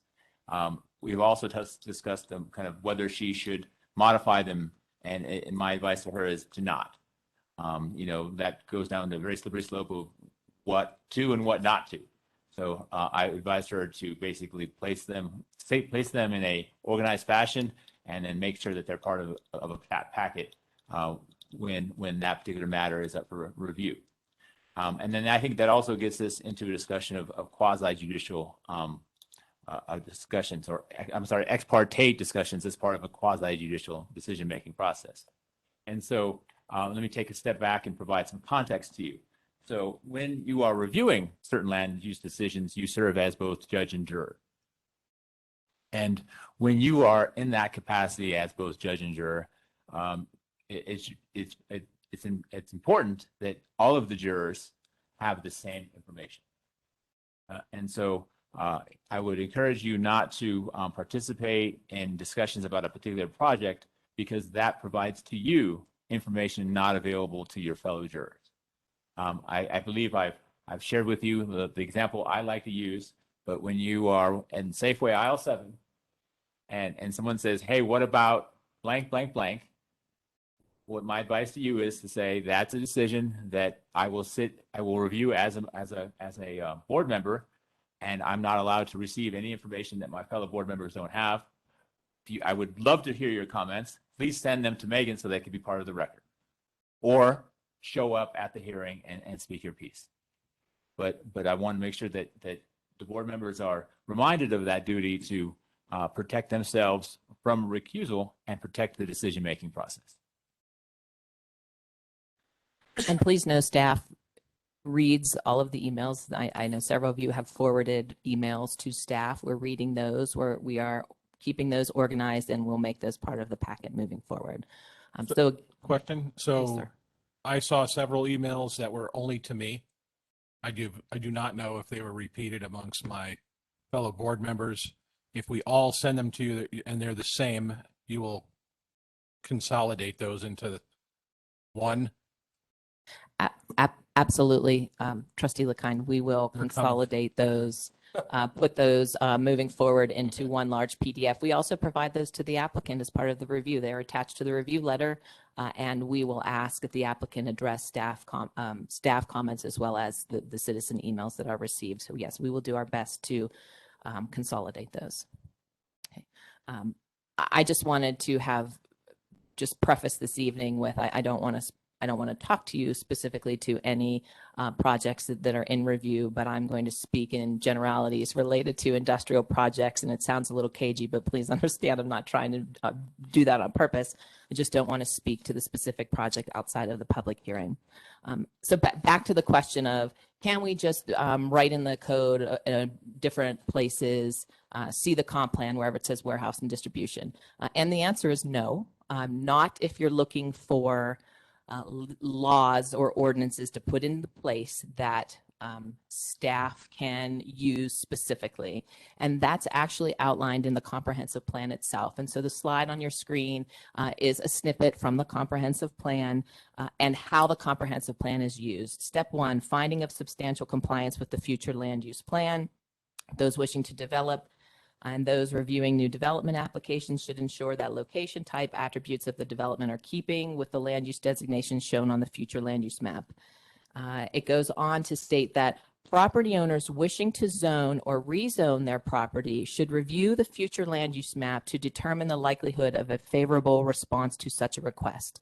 The first step is to ensure that the zoning change mirrors the future land use plan. If it doesn't, then the Planning Commission may request the applicant to amend to conform to the plan, may deny or modify or place conditions on the application. And that is also stipulated in Colorado Revised Statutes, which is in that blue box. Step 2, the finding of consistency, is substantial compliance, looking at Chapter 4 that outlines the objectives for the community. So that's the second step. I think that these 2 steps are pretty important because as a staff member, I'm asked by citizens related to the future land use map. The future land use map is not the zoning map, and the future land use map is considered in a zoning. And there are several projects that have been rezoned since 2017 when the comprehensive plan was adopted.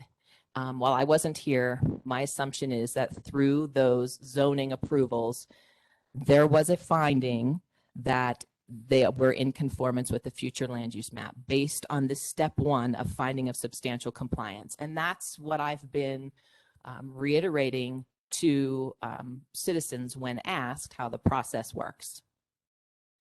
Step 2, again, the finding with adopted policies, and then this is more language related to the statute requiring that town ordinances be amended in order to implement the vision.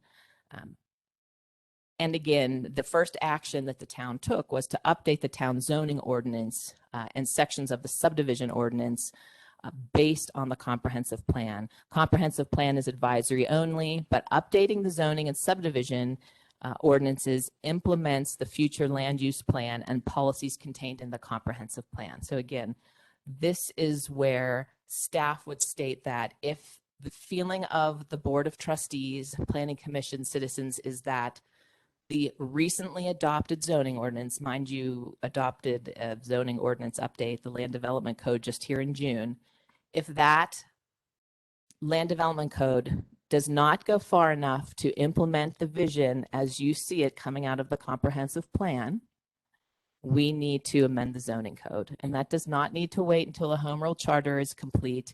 The Colorado Revised Statutes gives land use regulation to local jurisdictions. The Board of Trustees can adopt an ordinance that updates the Land Development Code. So specifically to industrial uses, in the code currently, Chapter 18, there are supplemental use standards specific to industrial uses. These are already existing. The items on your screen are in the code now. They are in the code in a lot more detail. I know this is small print. I wanted to fit it all on one slide. Hopefully everyone's wearing their glasses this evening.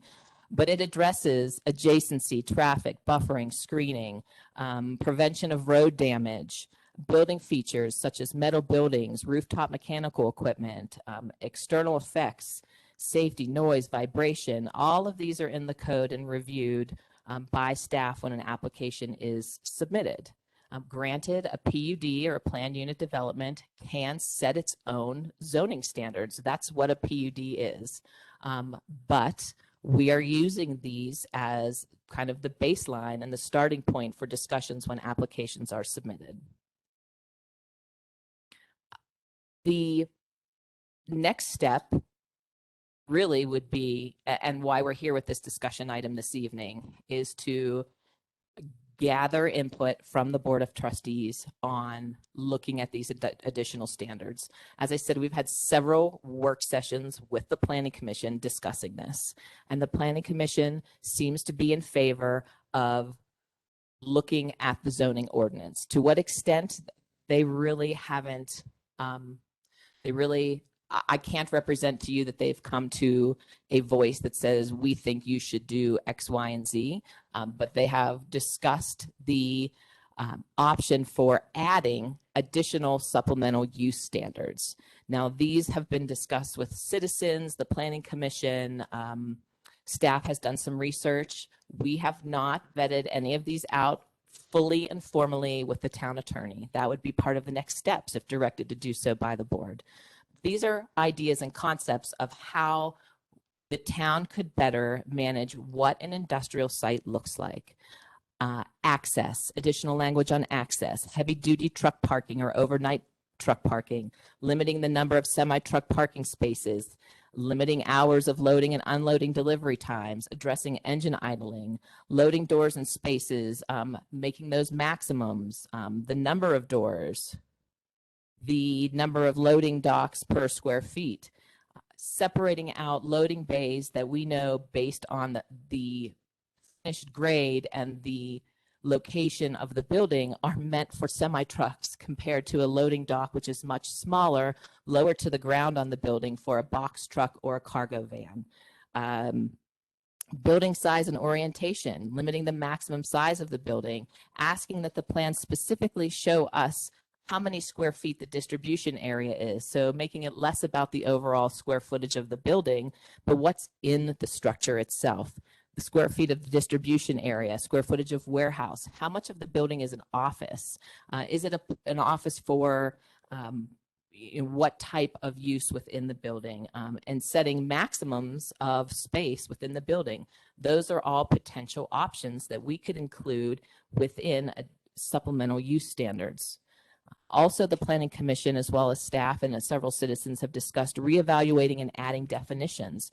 Do we define a distribution facility, a fulfillment center? Do we redefine heavy industrial? Do we define a semi-truck? Redefining truck stop, freight yard, warehouse and distribution. Is there an opportunity to redefine warehouse and distribution from what the current definition is, looking at other communities and how other municipalities are dealing with a distribution center versus a large warehouse and distribution facility? These are ordinance changes that, if staff is giving recommendations on, would be areas of discussion that would not require rezoning properties that were just zoned a year to a year and a half ago, but really honing in on how the site functions. And again, these are concepts to be discussed with the town attorney, but the number of loading docks based on square footage, right? That's a number that is variable, that could be defined through a public process. So we've already started discussing some of that, but once we would get some direction from the board, putting some ideas on paper would really give us the opportunity to hone in on what we think would work for our community. So quickly here, I'm going to jump to just our zoning code. And a question that over the last several days I have been asked, and I know you've received several letters on, is that right, we're not always going to agree on everything. And I think that staff and several of the citizens that have done some excellent research, we're just in a disagreement. And I think that's because zoning codes by nature are a bit subjective. And you've all received a letter related to the language in the code currently for loading berths. And is that a minimum or a maximum? My response was, typically in zoning codes, parking, loading areas, landscaping are minimums. That's, again, I use the word typically, how codes are written. If you look at our code, and this is the current code today, parking standards is Article 2, and under parking standards is 1805-235 loading requirements. There's a purpose, and there's also general parking requirements. Applicability, compliance. C is minimum and maximum standards. The requirements of this article concerning off-street parking spaces and areas are typically minimum requirements. So when I use the word typically, it's not just that I'm stating that other communities do it the same way. It's actually written into the Land Development Code. And this is in the intro to the general parking requirements. Down in 18.5.235, related to loading requirements, general provisions, there's language, these loading requirements shall apply to non-residential uses. Off-street loading areas shall be required so that vehicles are using loading areas and can maneuver. Number and size of other requirements of off-street loading spaces and berths shall be as specified below. Then it goes into B For commercial and institutional buildings that are 3,000 square feet, an unloading and unloading area of at least 12 feet by 30 feet with a minimum overhead clearance of 14 feet shall be provided. An area used for unloading shall not be used to meet off-street parking.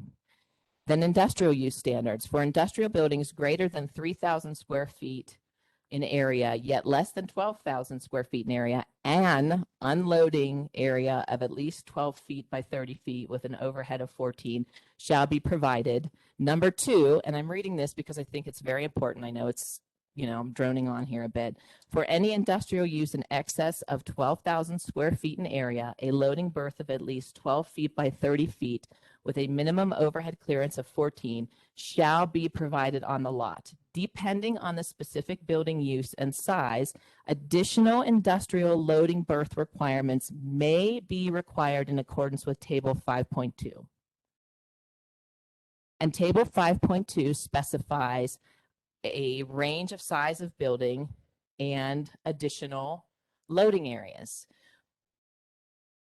When I read this, I would say those are minimums. Can we turn these into maximums? We certainly can. But I believe that the code needs to be amended for clarity's sake to do that. I do not think we have that now. I don't work on an island, so I phoned a friend. I phoned several friends. I did speak with the town attorney. I spoke with the gentleman that wrote the code, as well as several other planning consultants that do consulting work for smaller municipalities, and said, how would you interpret this? And the input I got was that those are minimums. So again, if we want to turn these into maximums, I believe that we need to change the code, and that can certainly be done now.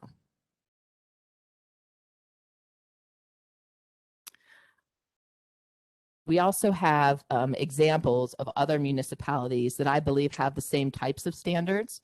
Again, zoning codes can be a little bit gray, but from the research I conducted, Colorado Springs, Littleton, and this Fountain all have a similar type of table referencing loading areas for industrial. Colorado Springs, I can 100% without a doubt tell you they implement these as minimums.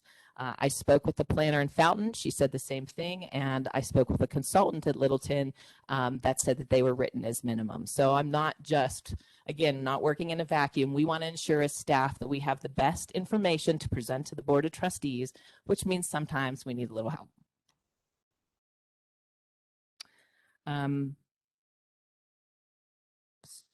So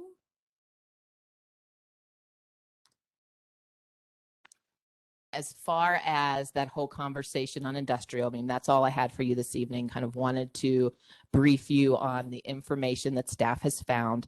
The other piece that staff was asked to look at was building height. Building height, ranges depending on what side of I-25 you're on, between 50 and 75 feet. There are several planned unit development PUD zones that you can see here on the map in blue that have a 90-foot height limit. A PUD height limit and a standard straight zone height limit are very different. When you zone something PUD, it references height, type, and density. A lot of the sketch plans that were approved with the PUD state the height on it. It's a little more difficult to change the height in a PUD than it is in a straight zone. But from the perspective of the discussion of building height, the Planning Commission also felt that 75 feet was a little high. And they would be willing to consider a lower height limit.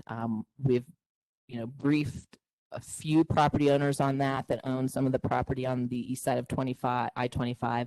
You can see on this map where we're pointing out the specific properties that a height change in the code would impact. It is not a lot. There are also setback requirements that go along with height. So for every additional 10 feet of height, there's an additional 10 foot of setback. So really, you're not at a 20 or 25 foot standard front yard setback when you're asking for a 75 foot tall building. You're actually ending up being more like 45 to 50 feet setback in order to utilize the height. So it's go back with the building in order to go up, which makes your footprint a lot smaller. Can I tell you we would never see a 75 foot tall building? I can't say we would never, but it sure is going to be difficult. And a change does impact few properties, but it still does impact still does have an impact. The Planning Commission stated that they would like to consider perhaps lowering the 75-foot building height. My understanding is the 75-foot was a compromise. Everything was previously in the old code 90 feet. And the 75-foot was a compromise between property owners that at the time had a 90-foot height to reduce that to 75 feet. And again, those setback requirements for the additional height did not change when we changed the land development code. So consideration of the question, should the height be lowered and to what? I can't tell you that right now. I'm looking for, staff's looking for some direction from the Board of Trustees. Is do you feel that there would be enough impact to look at an ordinance that would reduce height? Now, again, if we were to reduce height, it would not impact the PUD zone properties. Those properties have a height that was adopted when the zoning was changed. And so changing the height of a PUD zone property is a completely different animal. This height ordinance or a change in height via the land development code would be specifically to properties that are straight zoned in the land development code, not PUDs. So I just want to make sure that you're understanding of, a lot of those properties, the PUD zone that have a 90-foot height, a change to the zoning code would not impact those. That would be a different process. Okay.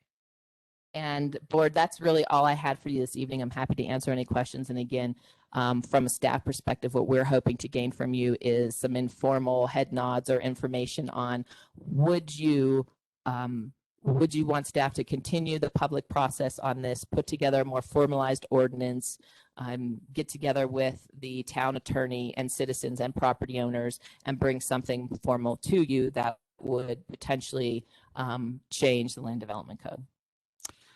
I believe that you're going to have the board's support in moving forward with supplemental use standards and using our town attorney to continue that work with the Planning Commission. But at this time, I'll look for any questions from the board. I think that she has done a phenomenal job explaining very clearly what the new zoning approvals did, and I really, really appreciate you informing all of us. It was an exceptional explanation. Thank you for your business professionalism in that. I don't see why we would have to change it again. These are supplementals. Right. Extra, just some extra items for areas of concern. And I think we owe that to the community. If there are huge concerns, then. Do we have a lot of future building that?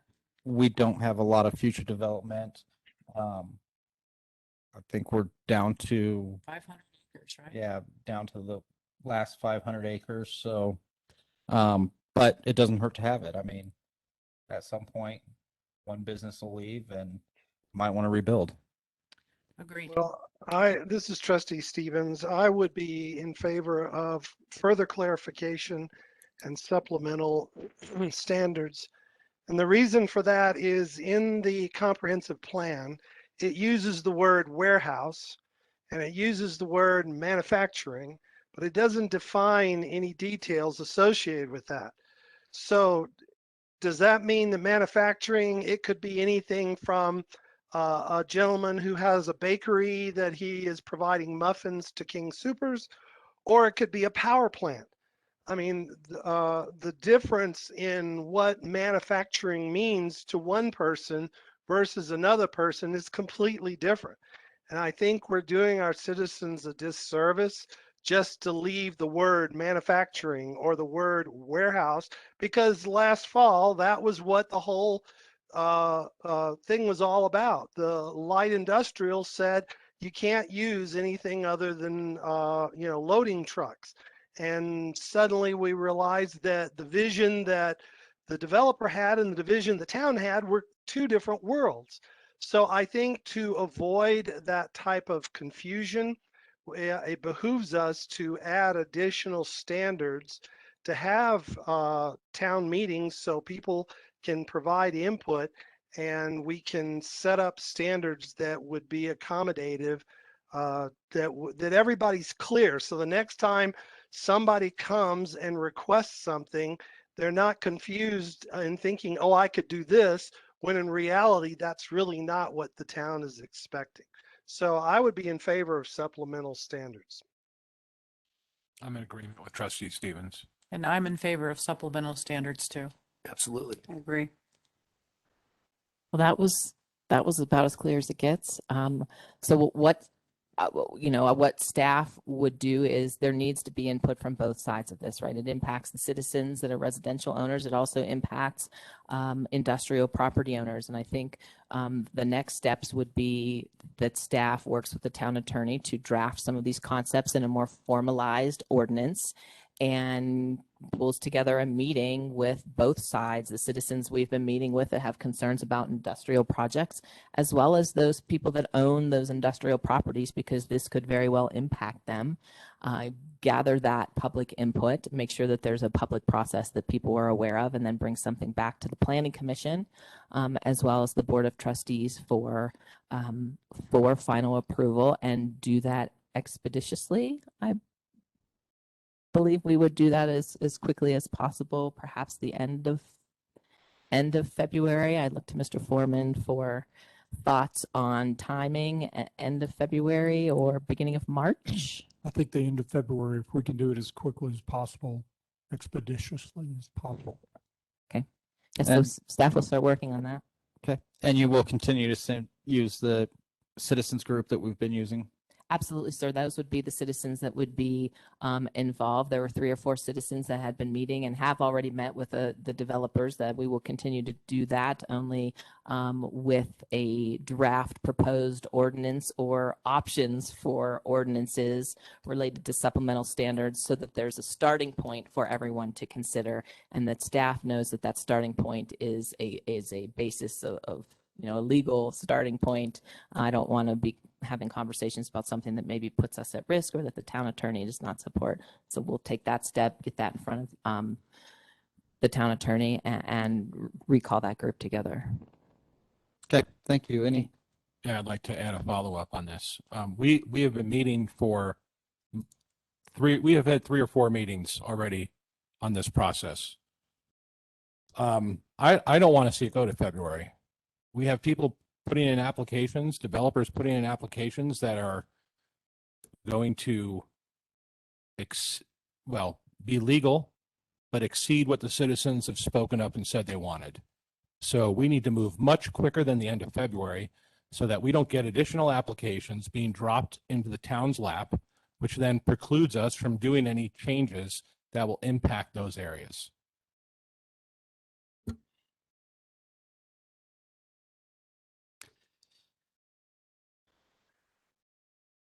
Do we have Can any we- situations like that happening? We most certainly do. Could we possibly move it up to the first meeting in February? We'll do the best we can. Okay. You know, it's a lot of work.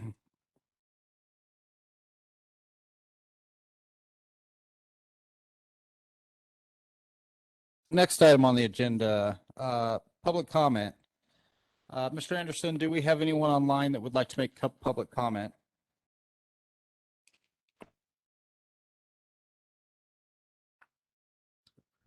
Okay. Do we have anybody here who would like to make public comment? Mr. King?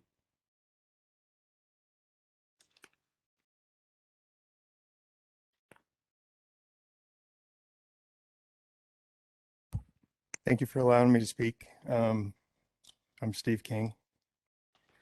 So I would like to first preface what I'm about to say, to thank Megan for putting together the information that you just put together on things we have been talking about up until now.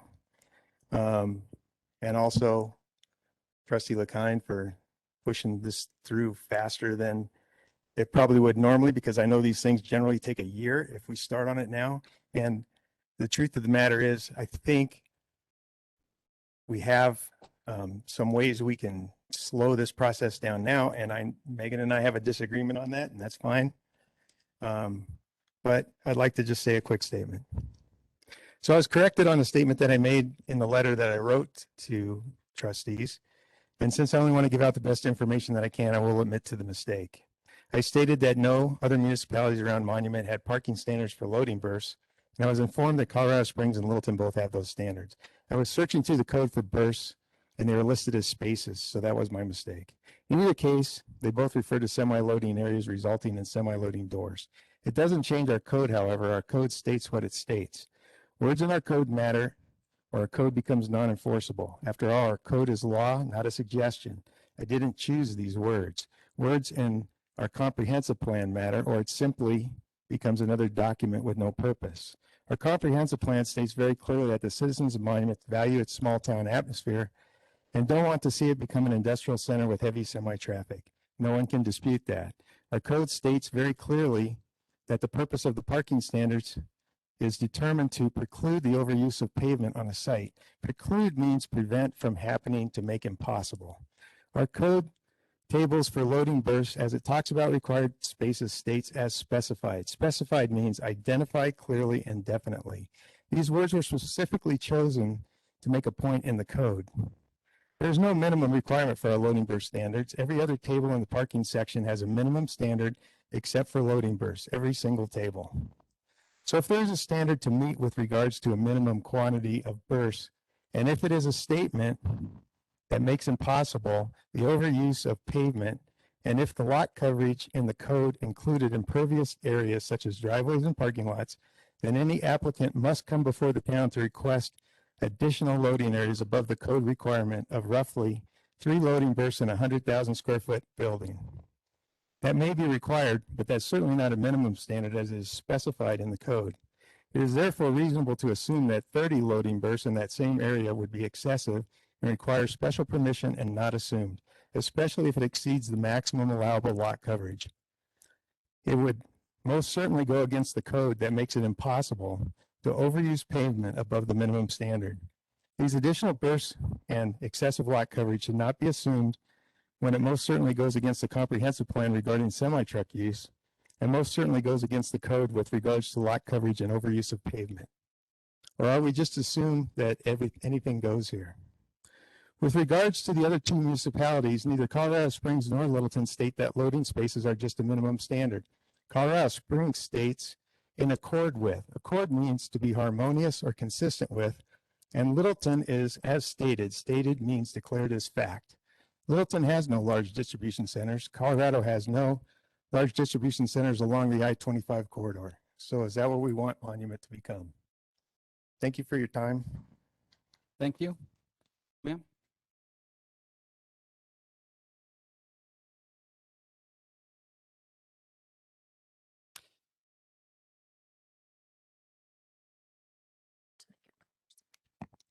My name is Brandy Turner. So here we are again. I feel like we're chasing another developer who doesn't care about Monument, doesn't care about our town. And why are we doing this? Since the so-called pitchfork meeting back on August 16th, there have been 11 Board of Trustee or Planning Commission meetings or workshops. 11 opportunities for you or our Planning Commission to remedy these situations. 11 opportunities to be proactive in stopping the kind of development that your citizens very loudly voiced that they did not want. You've had 11 opportunities to be proactive in upholding the comprehensive plan that will keep our little town pretty amazing. A simple ordinance or amendment to the zoning, as Megan said, it's simple, is all that we need, but timing is everything. So you don't want to look like you're making an ordinance against discriminating against a landowner. That just draws a lawsuit. Nobody wants another meth clinic. We don't also want another meth clinic lawsuit. But in those 11 meetings, how many were conducted with no proposed unwanted developments? I'm guessing at least one of those meetings. So you had an opportunity at least one time in the past 4 months to take this head on and say, your citizens have spoken. Your citizens have told you what we do not want. And there is very clear opportunity for you to stop it. So look around. Trustee LaKine has already said, let's pick up the pace on this. It's been 4 months. Nothing's been done. We're talking, we're meeting, we're getting suggestions. We're 4 months of that. So at some point, we need to make this stop. We need to be the community that we want to be. We need you to step forward, to step up, to take your citizens' voice into consideration and make this happen. End of February seems like a long time, seems like a short time for you guys, but it's been 4 months and not one thing has moved. So I ask you, who's going to make that happen? I ask that you do. Thank you. Mr. Blunt?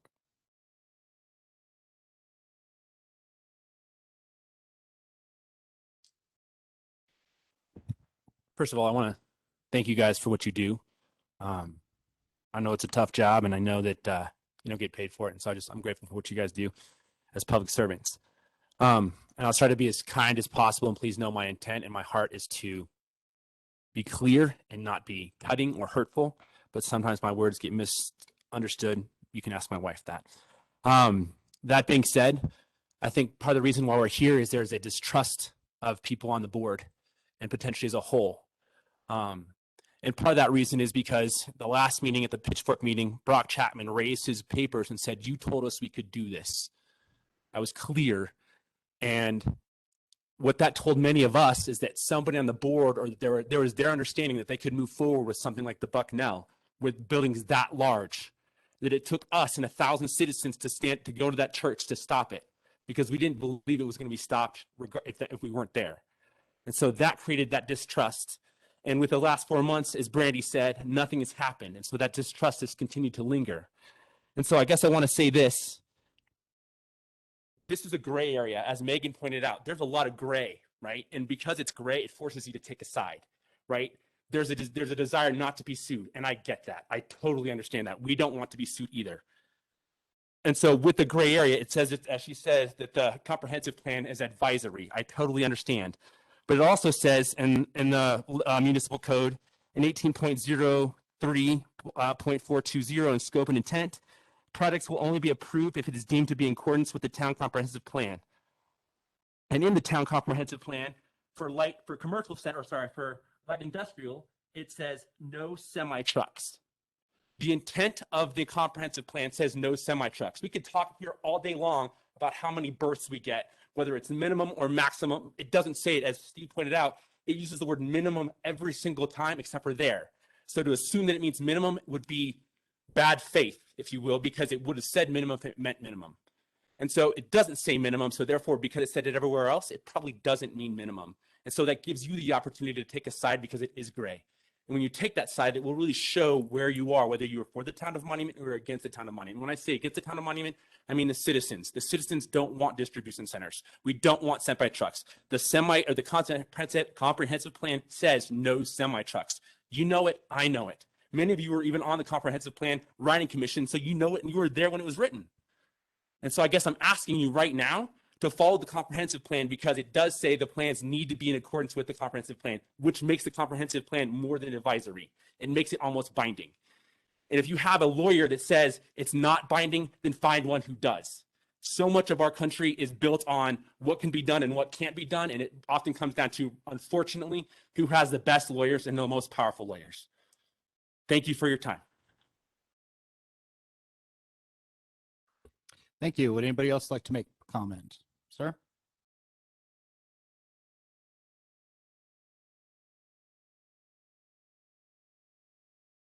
Good evening. My name is Fred Free, and I'm kind of the adopted child that was forgotten about. And the reason I say that is I live up in Forest Lake, and we're unincorporated up there. So we have minimal things that we can do. We understand that. Problem I got right now with the discussions that are going on and the development that is probably going to happen is, are we really looking at the traffic issues, the water usage issues, and just enforcement issues? We have a continuing problem with the truckers there at Pilot. Okay, I guess I can be a little more specific than you could, just to be on the safe side. But we have issues over there with traffic issues with the backup of trucks coming out of only one exit out of that area. We have problems with them not obeying the stop signs, not yielding to people. There's been several near misses. And I look at it and I'm just going, man, who's doing the enforcement over there?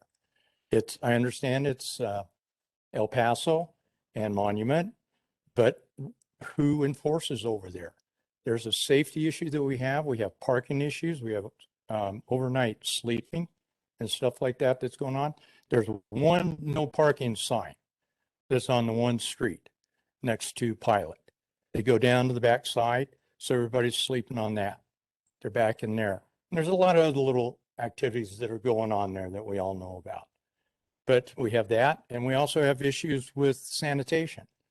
There are a lot of people, I drive that street 3, 4, 5 times a day. I'm retired. So I get to go up and down it, and I see a lot of crap. But I'm asking you to look at that area down there and see what you need to do to be responsible and look out for the citizens down there. The last one that I have to be concerned about is property value.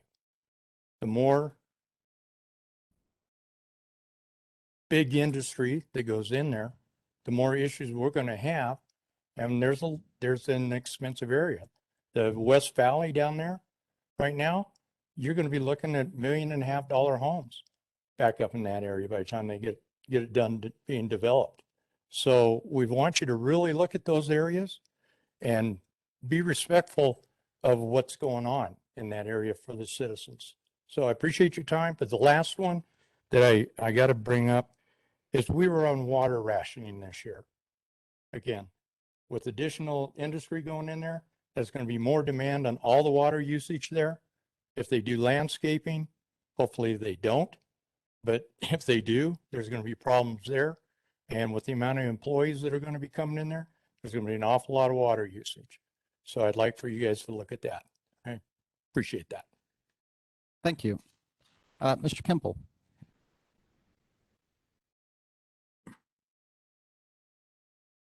You can tell us.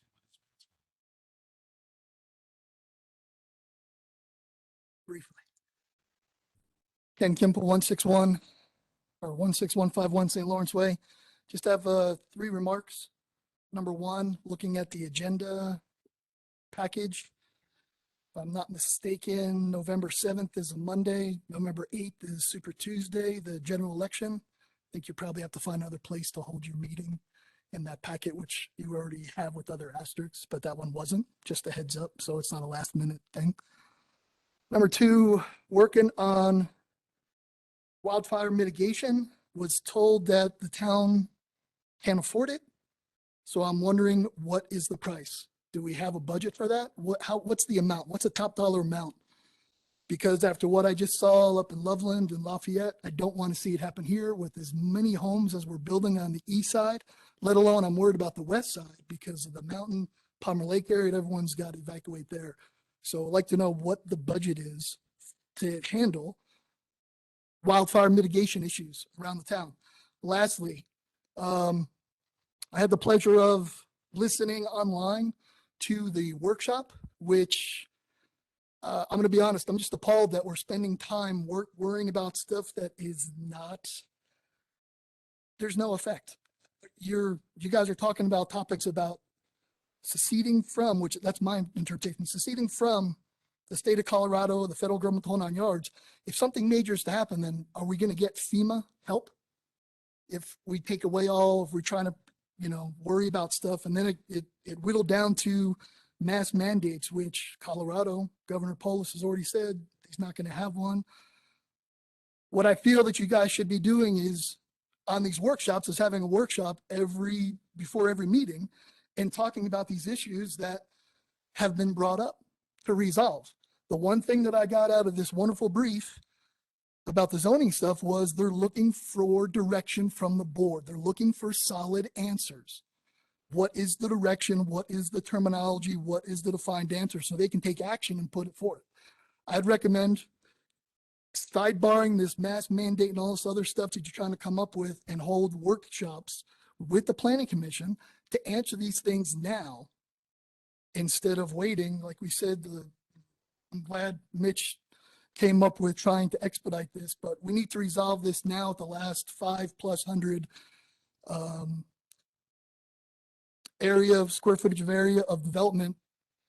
So we don't lose sight of what we're trying to do, what we're trying to keep in this town.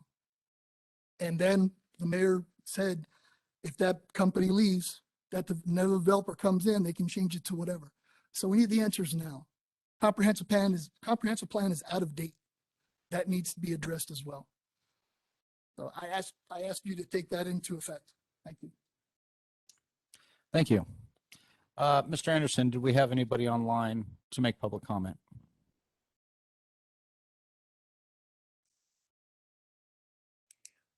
Okay.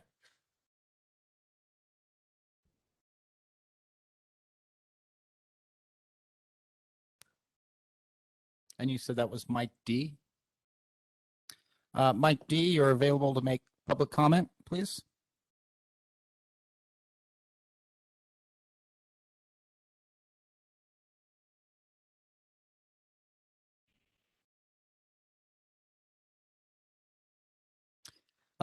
Mike D, if you are attempting to make public comment, you are still showing as on mute.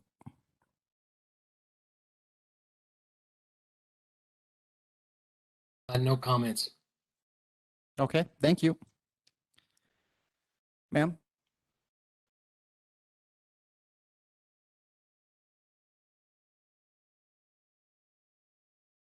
Hello, Sarah Dahl, Sanctuary Point. So I am east of I-25, but still very much affected by these developments, just because of the traffic flow that's going to happen. So I do have a vested interest in this.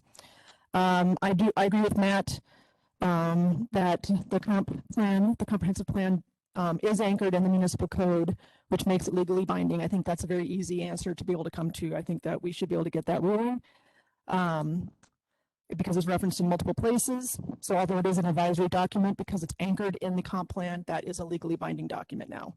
The comp plan captures the vision of the monument citizens, so it's the voice of the citizens. So I believe it's very relevant when it comes to trying to interpret the code and provide any interpretation of the gray areas that are currently existing. So a question that I have is, without getting into any specifics here, I just want to put this out there from a timing perspective. We do have two applicants that have applications that have been submitted, and they both appear to be proposing industrial distribution centers. So what I'm looking for is, what opportunity do we have now to be able to prohibit these developments before we get the supplemental standards developed? Specifically, to me, the best thing to do is to use our current code cross-referenced with our comprehensive plan. Both of them are legally binding, which, when you refer to the number of berths, when we're talking about loading docks, that is although it may be typically through other codes or other towns determined to be a minimum, because of our comp plan, when we leverage our comp plan, I think it's very easy to argue that this is a maximum. And by making that declaration, until we get those supplemental use standards defined, I think that seems to protect monument from establishing past precedent that is going to make it to enforce. I don't have the time to not have an interpretation number of births have supplemental use.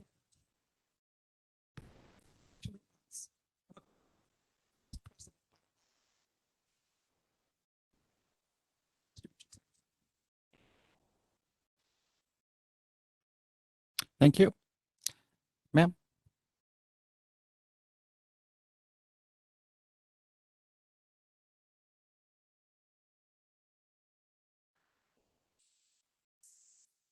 I'm Andrea Roscoe, and I live over in Red Rocks Reserve, so we're not monument proper, but we will be affected by the traffic and the water and everything else. And my understanding, which I have not researched this, so my understanding is that there are 2,600 new homes being built in our community this year.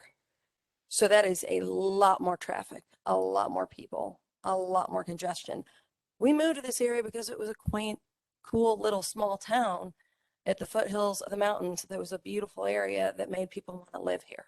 And we drive up and down and look at it, and it's absolutely gorgeous. A distribution center will be a huge, ugly spot that will ruin the feel of the small town that we all chose to live in. We didn't choose to live in a downtown commercial area because we didn't want to see that. We chose to live here because we wanted to see nature. And I get development happens, and I get that something's going to be done with that land, but please keep in mind that the people who chose to live here didn't choose to live here because we wanted to see industry. We chose to live here because we wanted to have that small town, wonderful home feeling that we get in this town. So if there are other options, please consider those rather than destroying the feel of this town, adding to the traffic, ruining the water. I mean, you know, our little neighborhood pond's always empty now. And it's just because there's no water left, and we're running out of water. It's a drought. I mean, those fires proved it. The guy talking about fire mitigation, let's focus on that. Let's fix that, but don't turn us into an industrial area. That's not what anyone moved here for. Thank you. Thank you. Is there any other public comment? Okay, seeing.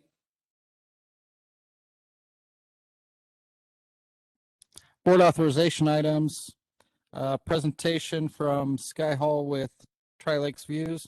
Madeline, is there a proposed date on that? They would like to come sometime in February, January or February, just because their next season sort of kicks off in April with what they're doing with their planning. So if that's a possibility, that's what they would like. Okay. If the board does not have issue with that, I will allow Mr. Foreman to find the most appropriate date to put it on. Will do. Okay. Does that work, Miss? Okay, is any other board authorization items? Oh, we have the appointment of the Home Rule Charter Commission due to vacancy. Mr. Foreman? Yes, as you know, we had a vacancy on the Home Rule Charter Commission. I sent the resignation letter out to you. I would like to put this on the 18th, but it's really at direction of the board. And so what I need to know, about 4 questions that I need to know from the board, and our town attorney is going to help us with this, is do you want to appoint via resolution or motion? Either is fine. We just need to put it on the agenda. And then if you want the board to appoint via resolution, we're going to have to draft that resolution for you and get that done pretty quickly. But also, if you want to advertise for this, we need to advertise in the Tribune on the 12th. That's our next opportunity. So you'd only have about 6 days between the 12th and the 18th for citizens to see it in the paper and then respond to the board. And then the last question is, how do you want them to respond to the board? How do you want them to indicate their interest to the board? Do you want them just to show up on the 18th, or do you want them to submit a letter of interest? And who do you want that to go to? The town clerk or town attorney? Let's back up to the first question. Right. What was the first question? First question was, do you want to appoint it by resolution or motion on the 18th? I believe my feeling is that we can just, since it's not a long-term seat, that we just do it by motion. Okay. Okay. Okay. And then the next one would be, do you want to advertise it on the 12th? So we would advertise it in the Tribune on the 12th. That would notify citizens that there's availability on the Home Rule Committee. How do you want them to respond to that advertisement? We're not required to advertise it in the paper, correct? Nope.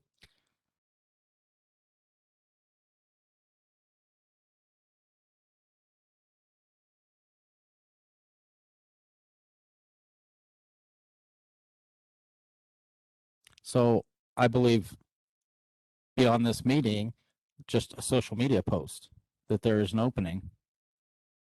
Does that work with the board? Yeah. Yep. Agree.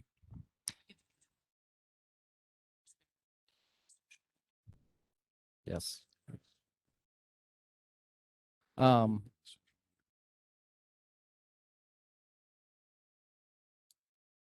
well, that's not. Okay. Um, We have so then I think the last one would be the board would we like to just accept letters of interest via the town, and we will go through those as they come in and invite some in on the 18th. Does that work for everyone? Sounds good. Yep. And you have to come to However, whatever's best for your staff. I don't know that we want them all contacting you, or if it's easy to send them through Portia or something. Okay. Was there any other board authorization items from a board member? Okay. Seeing none, we'll move to Board of Trustee comments. Do we have any board comments? to say something. Okay. I know the potential development anywhere that there's available space is a contentious point. I think the board heard everybody in August.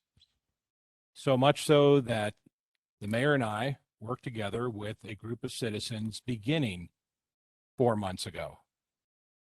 So for those of you who think that we've been sitting on our butts, not doing anything to address this issue, you are sorely misinformed. In fact, many of you, some sitting here, have been invited to participate and you have chosen not to, or you couldn't make the meeting. Regardless, we are moving as quickly as we can to address the issues with town staff, including inviting developers as of recent to discuss the concerns that the citizens brought forth at the meeting at the church. If you have concerns or questions, or you need evidence of that, you can start participating yourself by coming to these meetings. Just let the town staff know that you're interested and you're willing to participate. But please don't come up here and lecture us that we're doing nothing when we are. I took time out of work to do this. The mayor has took time out of work to do this. We take up time with town staff. Developers come to meet us during their workday. We hear you.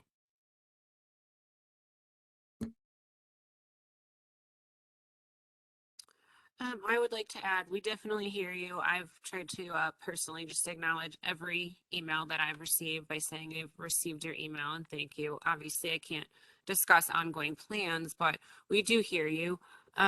With that in mind, and obviously this kind of borders on a board authorization item. I don't know if, to Mr. Kimple's sentiment, there are important things that we do have to be working on otherwise, and that's why we've set aside time from other meetings to do that. We've added additional time. With that said, I would be fine with having an additional meeting to get some of this done. I don't know what our ability to do that is, but I would be fine with that, given that almost every single citizen in the town of Monument has told us that they want this done and they want it done now. So whatever it takes, I'm willing to meet whenever we need to. So I just want to put that out there. My second comment is something totally unrelated. I wanted to see if the rest of the board might be in agreement in exploring, not necessarily, well, I guess an ordinance for overnight parking, overnight sleeping. I looked at what we do have in existence, and there's nothing to give our police officers the authority that they need to remove people that are sleeping in our public parks overnight. And that's been an ongoing concern. And as we move forward with more homes, more buildings, more traffic coming from the north and the south, I would just like to explore something like that. Okay. Mr. Foreman, I think where is Chief?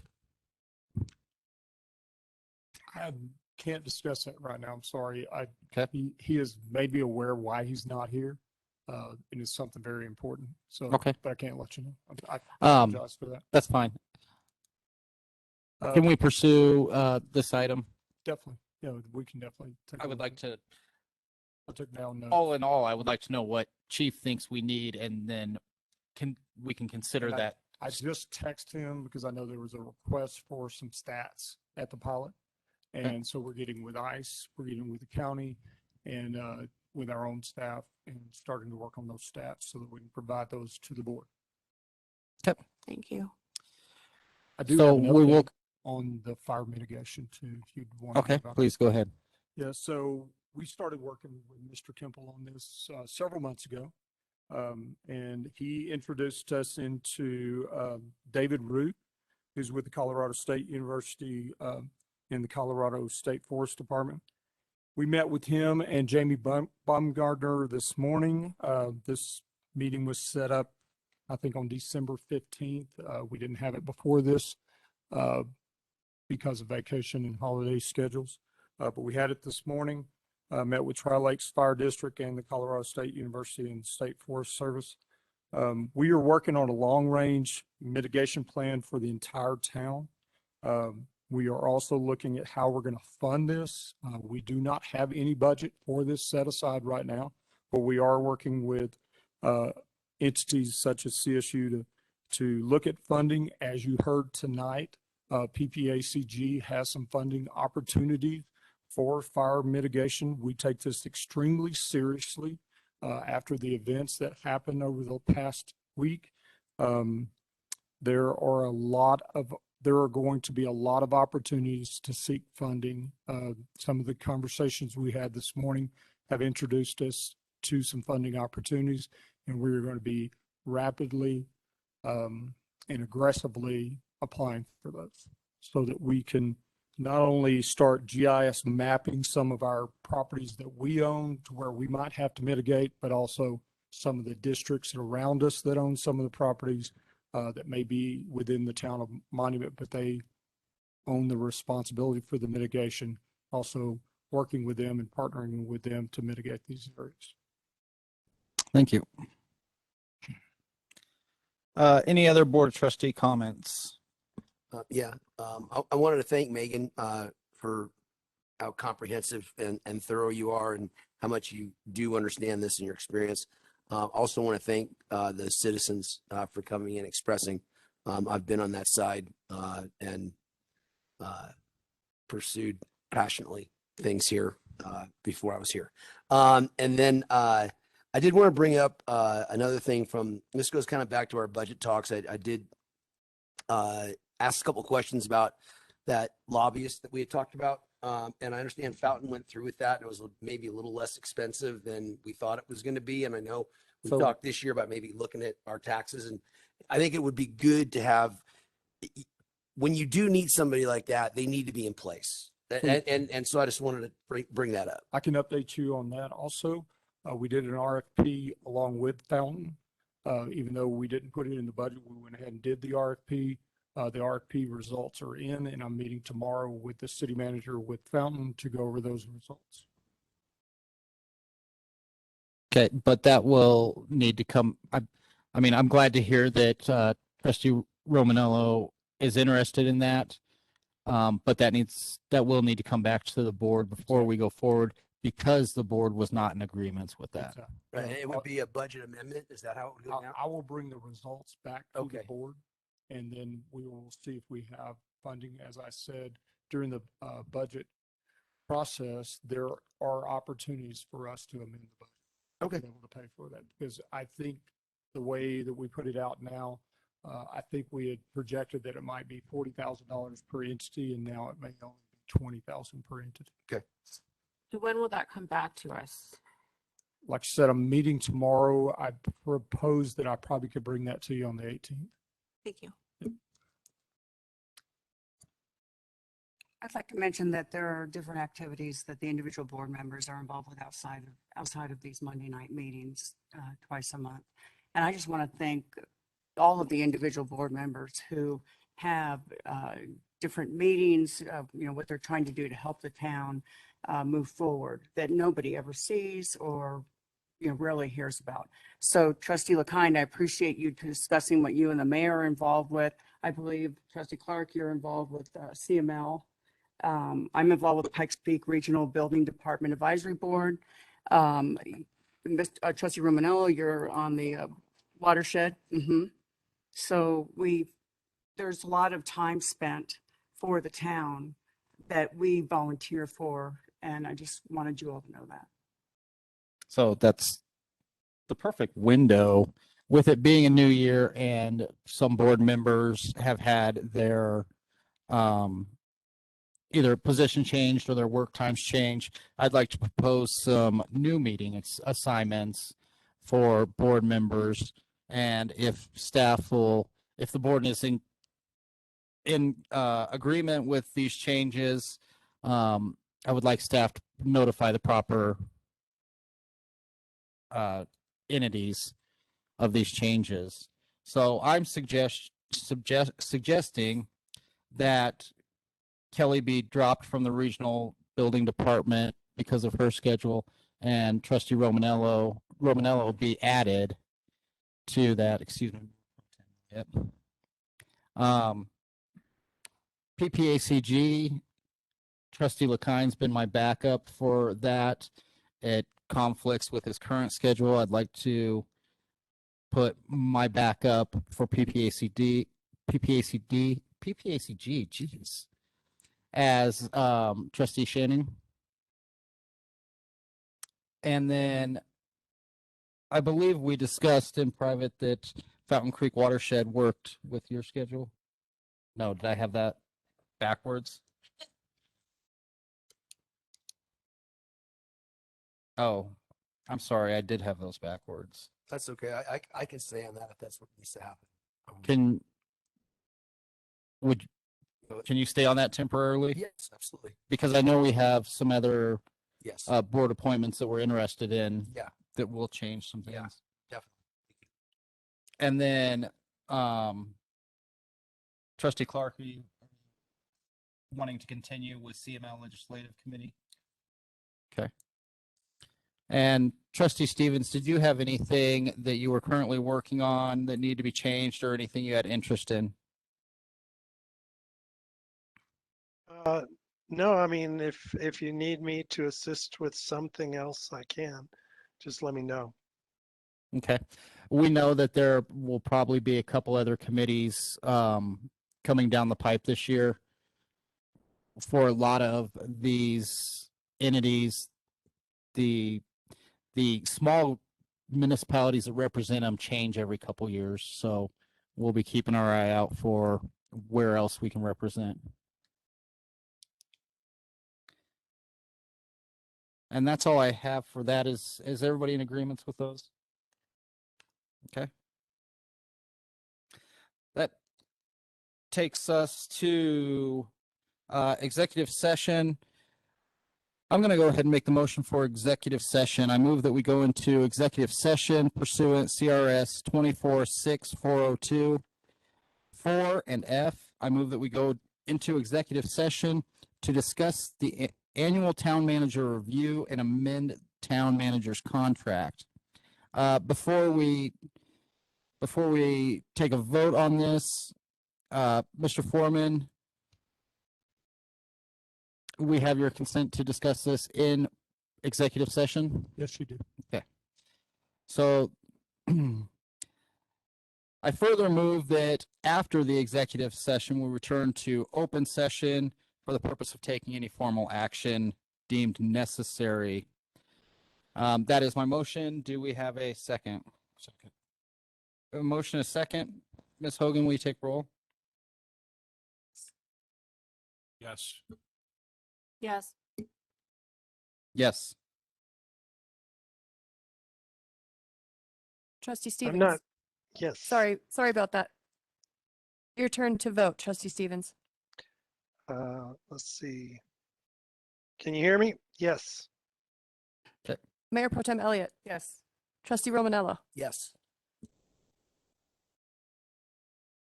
Okay. That motion passes 7-0. We will take a 5-minute recess and then re-adjourn here or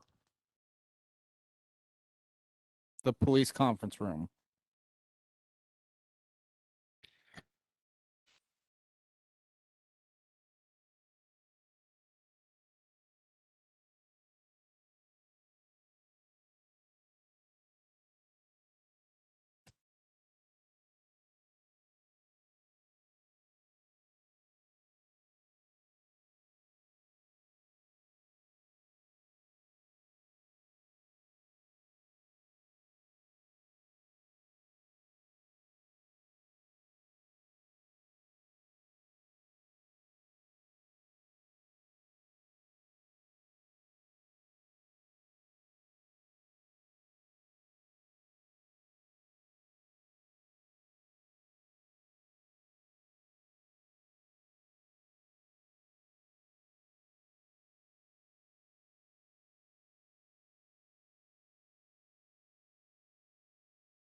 We're back in open session.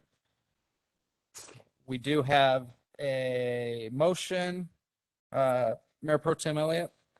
Yeah, I'd like to make a motion to take the following steps related to the town manager's performance review and amended town manager's contract. Authorize the mayor to execute the amended town manager's contract with no, no, that's wrong. Sorry. I'd like to make a motion to authorize the mayor to execute the amended town manager's contract with the following changes. Include a confidentiality clause, require 60-day notice with the, if there's the intent to separate from the town, and a payout of the banked sick and vacation leave to be paid out immediately, and to live in the 80132 zip code. Do we have a second? Second. We have a motion and a second. Ms. Hogan, will you take roll, please? Trustee Shaning, Yes. trustee Romanello, Yes. trustee LaKind, Yes. Mayor Wilson, Yes. trustee Stevens, Yes. Mayor Pro Tem Elliott. Yes. That motion passes 6-0. Do we have a motion to adjourn? We'll make a motion to adjourn. Second. All in favor? Aye. We are adjourned. Thank you, Board, for your confidence in me.